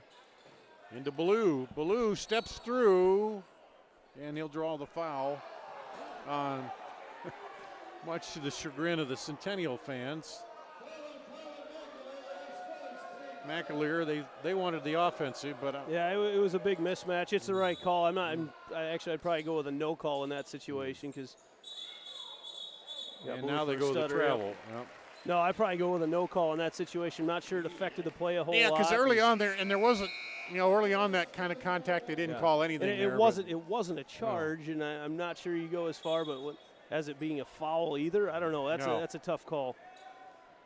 You almost have to make the call when he hits the ground, though. But gives Centennial a chance for the last shot. Oh, they can't get it to fall, and that's been the way it's gone here. And with 1.3, it comes down to the stay with Centennial as Stillwell came down and touched the end line there. Trying to get a sub in real quick. They're gonna do the probably lob it into Johnson once again. They're trying to get some height down in there to pack it in the middle. Gonna pack Ballou and it's interesting. They put Riggs on the ball right now, make it really difficult for Cruz to get it in. And Mackey oh! He shoots it around Ballou for 3. Double pump. Wow. Double pump by Cade Mackey as he comes around. Literally throws it up from around. Yeah, avoids the contact, avoids the block in the air. What a shot by Cade Mackey. We'll be back with the fourth quarter after this on CISN.TV. Here's to everyone who believes in competition and good sportsmanship, who knows it's not about the trophies or the medals, but rather the lessons learned. For those who understand, it's not whether you win or lose, just that you give your best. So go ahead, lace them up, take the field, have fun, and play. For the experience, for the memories, for the love of the game. Shields. Moms typically get to make a majority of the healthcare decisions for their family. That can be a lot of pressure, but not for me, because I know the choice is ours. For medical tests like MRIs, X-rays, CAT scans, and of course mammograms, ask your doctor to refer you to Iowa Radiology. They work around our hectic schedules. They're the best at what they do, and they're so great with my family. They truly care, and it shows. Visit iowaradiology.com or call to schedule an appointment. Iowa Radiology. Our focus is your good health. We'll start the fourth quarter. Cade Mackey somehow got it around Ballou for a 3 to end the quarter, and Centennial in the black will start the quarter. The fourth quarter, the ball knocked away by Dowling, and then a foul as Stillwell takes it down. Stillwell has 13. Didn't score in the third quarter, but a chance here early in the fourth. And he got a lot of his points in that second quarter at the free throw line. So. And that'll be the fourth on Preston Kelling. 16 foul. Stillwell to the line, rattles out. Well, credit Dowling. Every time Centennial's tried to make a run back at them, they've just held them off. Well, and that Stillwell steal right there was huge because that was a potential to, it was a 17-point game right until the last second of the quarter. Yeah. He hits that 3, get it down to 14. If they get another bucket, then they get a run going. Yeah, but that's a huge defensive stand by Dowling on that last possession. Snuffed it right out. Johnson drives, and he gets the bucket. Micah Johnson battles through some contact there as well. He's got 12.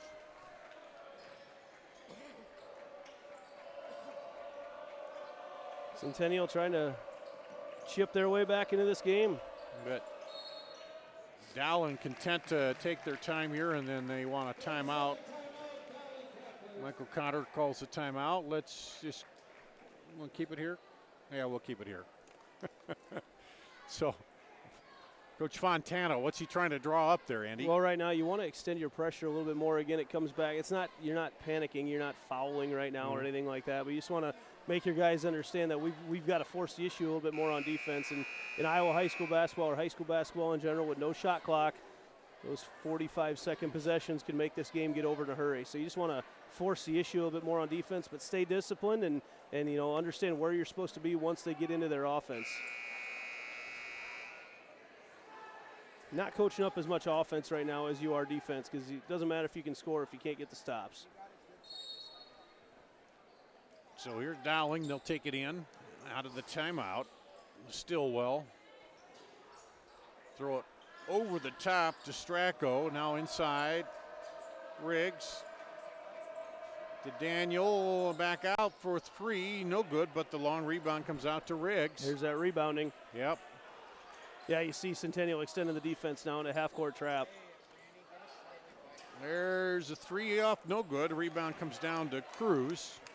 Cruz, quick left, nice look, and there's a dunk. Yeah. Whoa. Johnson just a two-footed, two-step, and they get it back to a 10-point game. Look out. All of a sudden, as you say, down to 10.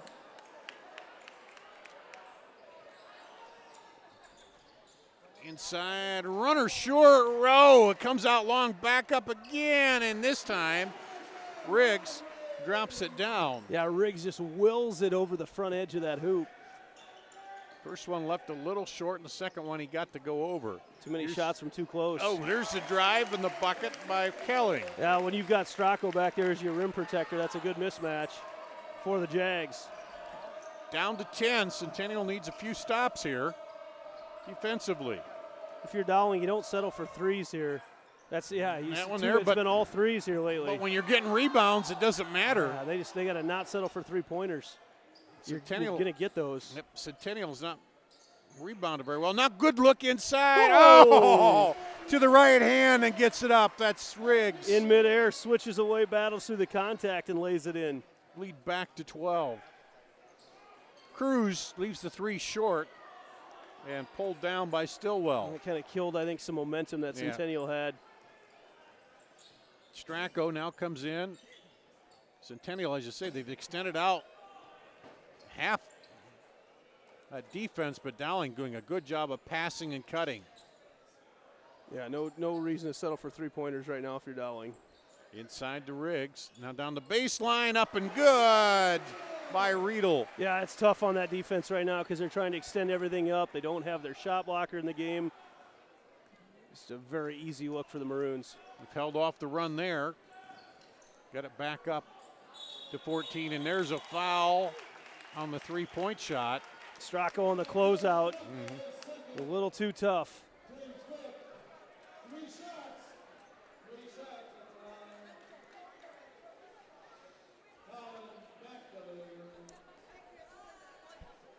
McAleer to the free throw line.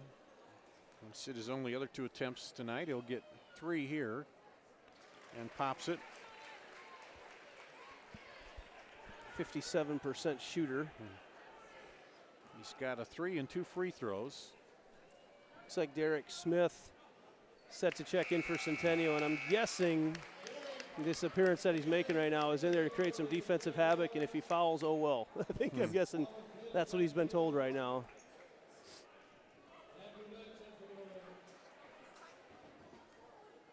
McAleer with a 3rd free throw. Hits all 3. Suddenly back down to 11 points. Back to 11. They just can't quite get over the hump. Every time Centennial gets down to 10 or 11, Dowling hits a big shot. Yep, and they can't get more than, a couple scores in a row here. Had a couple times that it looked like they were able to do that, but now full court pressure. Smith in there.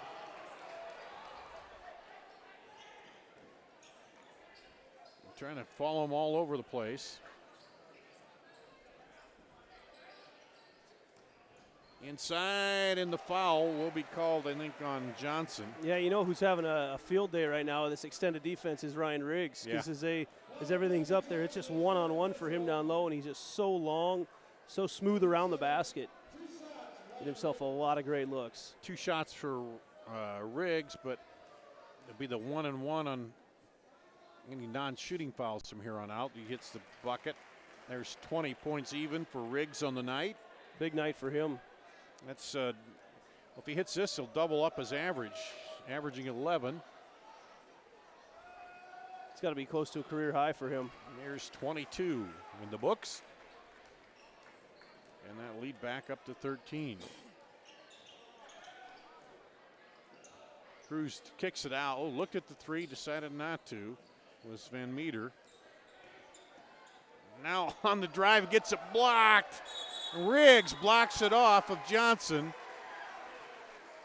And if Johnson had made that shot, it was going to be a great one as he kind of clutched it and tried to get it up there. But credit Riggs coming over and blocking it out. And now another timeout. Coach Fontana wants a timeout. We'll take a break. Be back after this on CISN.TV. Why do I look for the seal? It's about trust. Whether I'm buying a car, hiring a contractor, finding a tax preparer, or an honest mechanic, the Better Business Bureau seal means this business meets high standards. When I see the seal, I know I'll get what I pay for. No more taking chances and no more worries. And I feel good about supporting local businesses. My life is so much easier knowing I can always trust BBB accredited businesses. It pays to look for the seal. See for yourself at bbb.org/Iowa. Dowling coming out of the huddle there. They're looking to pin Ankeny Centennial, giving them their first loss of the season here. And to maintain that double-digit lead that they started with after the first quarter. Good passing, they get it up the floor. No rush. Yep. Stillwell will hold it out there. Smith comes out on him, and he gets the foul. Derek Smith. And 1-and-1.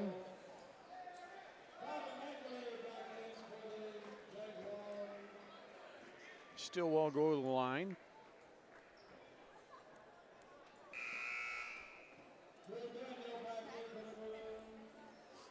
Daniel back in.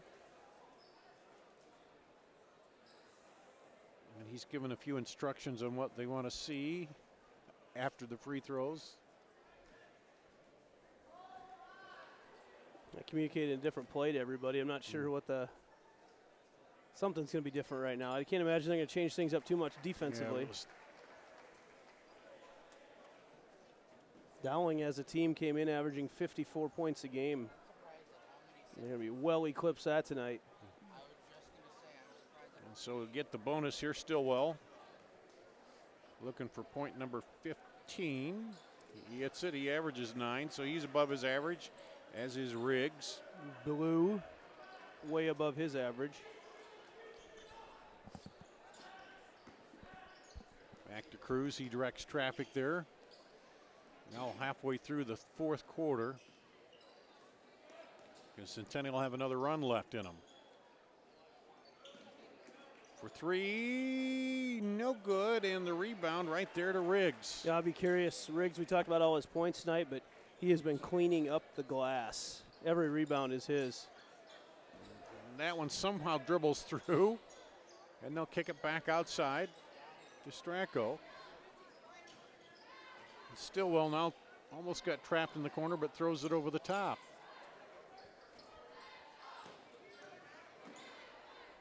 Nice drive, and he just eased up.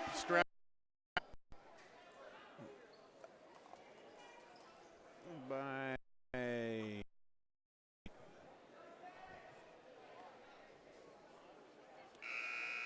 he say Riedel? Riedel, okay. I thought he said 14, but it was 24. 24. That's tough when we're away from the scorer's bench sometimes to pick up. They're not signaling to us up here. No. The three rattles out and rebound to Riggs. Another rebound for Riggs. Yeah, they just keep piling up. I'll be curious to see the stat book at the end because that boy's had himself a night. Back up to 17. Oh. And he thought a little too much on that. Daniel, he had it underneath there. He saw his eyes were huge saucers and Baloo's were even bigger as it was going to him. He was trying to decide, just take it to the hole, but then he saw the defender, and by that time he'd walk. Cruz pulls up, no good, and rebound off to Daniel. You can see again they're looking for a little look to Baloo. And Baloo tried to get the rebound pushback but couldn't. Yeah, as they start to figure out playing with an athlete the caliber of Baloo, you're going to see some of those alley-oops and dunks start to fall. Cruz drives in. He's got 11, below his average of 16 and a half, and Dowling back to the free throw line.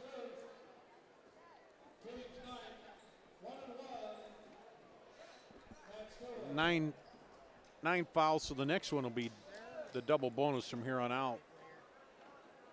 As Stillwell goes to the line.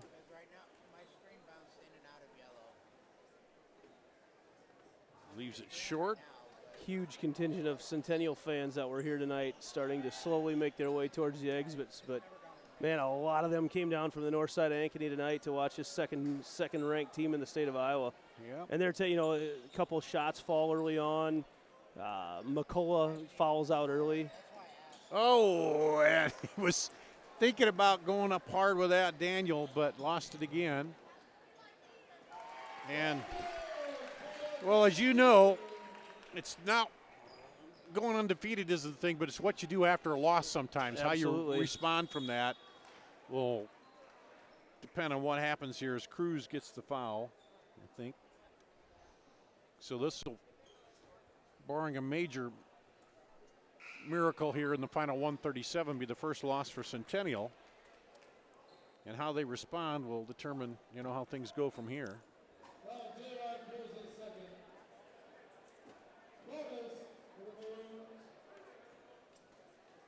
And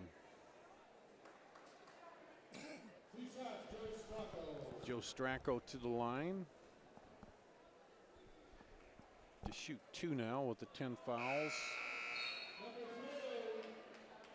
And more substitutions again. Kester comes back in. Kester played pretty well off the bench though when McCullough went out early. He had a lot of minutes tonight. Yeah, some good quality minutes for him. Back in De'Eric Smith, also back in there. Second free throw by Stracco is good. Gives him 8. He's averaging 4, so he's doubled up his average. A lot of Dowling players here tonight have doubled up their averages. Considering the opponent, I'm pretty confident in saying this is one of the better games I've seen Dowling play in several years. Van Meter drives and draws the foul.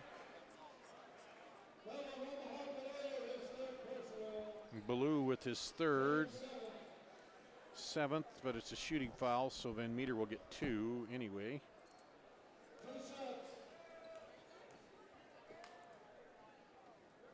And that one's long. And I think we're about to turn this into a substitution game. That'll be all right. Help some of the traffic get back up to Ankeny for me tonight.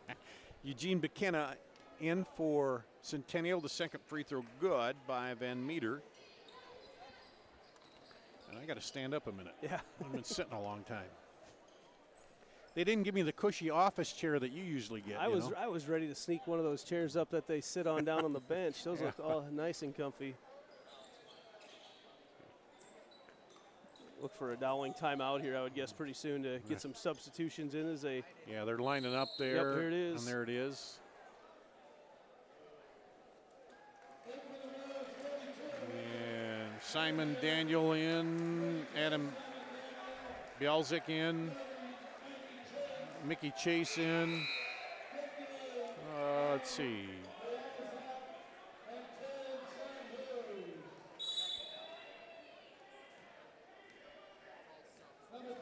Will Yergay in.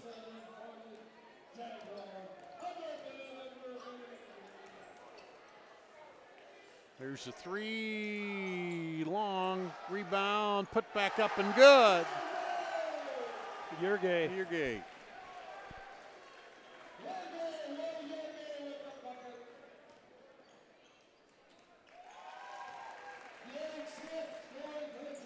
Smith, that was a nice kiss off the glass for him.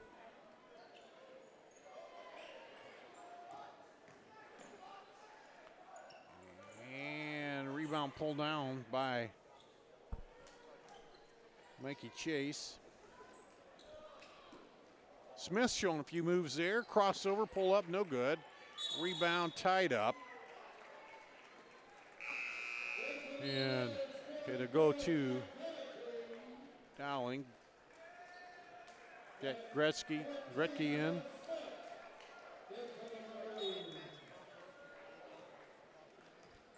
So final seconds will tick off, and Dowling will go to 6-1, and Ankeny will drop to 6-1, their first loss on the season here. 68-55. We'll take a quick break, come back, give you the final scoring, and wrap it up here on CISN.TV. Central Bank, proud to be a long-standing Iowa tradition. Founded in 1887 in Storm Lake, we've grown over the years from that one location to a bank serving northwest and central Iowa, employing more than 200 people in the region. Being here and being from here, it makes Central Bankers unique in the banking world. Decisions are made here. Investments of our time and resources are made here. For us, banking is still about people, Our reverence for community and hard work speaks to a proud Iowa heritage. Our passion for small business to bold new directions forward for our bank and the Iowans we serve. Thank you for your support of Central Bank. Let's keep it going. Let's plan together. Let's execute for Iowa's small business, agricultural, and individual banking customers. Central Bank is ready to make it happen. Member FDIC. Here's to everyone who believes in competition and good sportsmanship, who knows it's not about the trophies or the medals, but rather the lessons learned. For those who understand, it's not whether you win or lose, just that you give your best. So go ahead, lace them up, take the field, have fun, and play. For the experience, for the memories, for the love of the game. Shields. You want to get stronger, faster, healthier. You want more. You want to be part of something bigger than yourself. A place for people of all ages, all walks of life, that provides opportunities for all to succeed. We do that. We're the why. Build more than muscle. Build a stronger community. The final here tonight, Dowling gets the sweep over Ankeny Centennial, 68-55 after the girls won 59-37. Run down the totals for you. Micah Johnson for Centennial with 14, 11 for Jaron Cruz, 8 for Colin McAleer, 7 for Preston Kelling, 5 for Cody McCullough. He fouled out with 1:22 to play in the third quarter, sat out much of the second with those fouls. 5 for Cabe Mackey, 3 for Caleb Van Meter, 2 for De'Eric Smith to round out the scoring there. Ryan Riggs led all scorers with 21, 15 for Matt Stillwell, 9 for Omaha Ballou off the bench, 8 for Joe Stracco, Drew Daniel with 8, then 2 for Andrew Lynch, 2 for Will Yergay, 2 for Matt Riedel, and 1 for Michael Keogh to round out the scoring. It was Dowling 19-5 after 1, 37-24 at the half, 53-39 after 3 in the final, 68-55. So, wow, a good win to build on for Dowling, and a loss to talk about and go back and learn from for Centennial here tonight. Yeah, Andy. and they don't have too much time because they play again tomorrow afternoon against Sioux City North. So they're right back at it, ready to go again. But Centennial's a good team. They're a talented team, and they got kids that know how to compete. They'll be back. Dowling got off to such a fast start tonight. That helped them out immensely. And really, you look at the things that Centennial had to do to win this game, and they really didn't. Dowling got a lot of second-chance opportunities, rebounding the basketball, and then also, they didn't hit those shots when they had them outside. They just were not able to capitalize on a whole lot of three-point shots tonight. So, credit to Dowling, man. Those guys defend hard. They defend well, and I think you probably witnessed some sort of a, kind of a coming-out party night for Ryan Riggs and Omaha Ballou. I mean, you saw Omaha much more aggressive, taking the ball to the basket, and just looked a lot more comfortable. Yeah, more confident. He had a few tentative things yet, where he turned it over, but still, as you say, from when I saw him back in that, first game I saw him in, a big step forward here, and that confidence builds in you as you move along and have better games. I think a couple things, nitpicking, because I really think this was probably one of the most complete wins I've seen Dowling Catholic have in quite a few years tonight, especially considering the opponent, but probably nitpicking a little bit when you talk about just some careless offensive possessions early on, just not quite on the same page passing the basketball, led to a couple turnovers. Overall, though, they turned the ball over much less than they were very early in the season tonight. And then also, just on defense, understanding where your help is and where you're filtering guys through, and communicating when the shot blocker's out of position. It just gave up a couple easy layups tonight with that one. I think they were expecting help and didn't have it there. So both these teams, a lot of talent, and we're going to be following these teams a lot more throughout the rest of the season. All right, thanks to the entire crew tonight. A good job again out of them. And the final 68-55, Dowling wins the boys, and the girls win 59-37. Good working with you again, my friend. Always. Sure, we'll see you. It's always good working with me. Time. Well, now you got to go back and work with that other. No, I know. Yeah. All right, we appreciate you watching here tonight. That's going to wrap it up here on CISN.TV.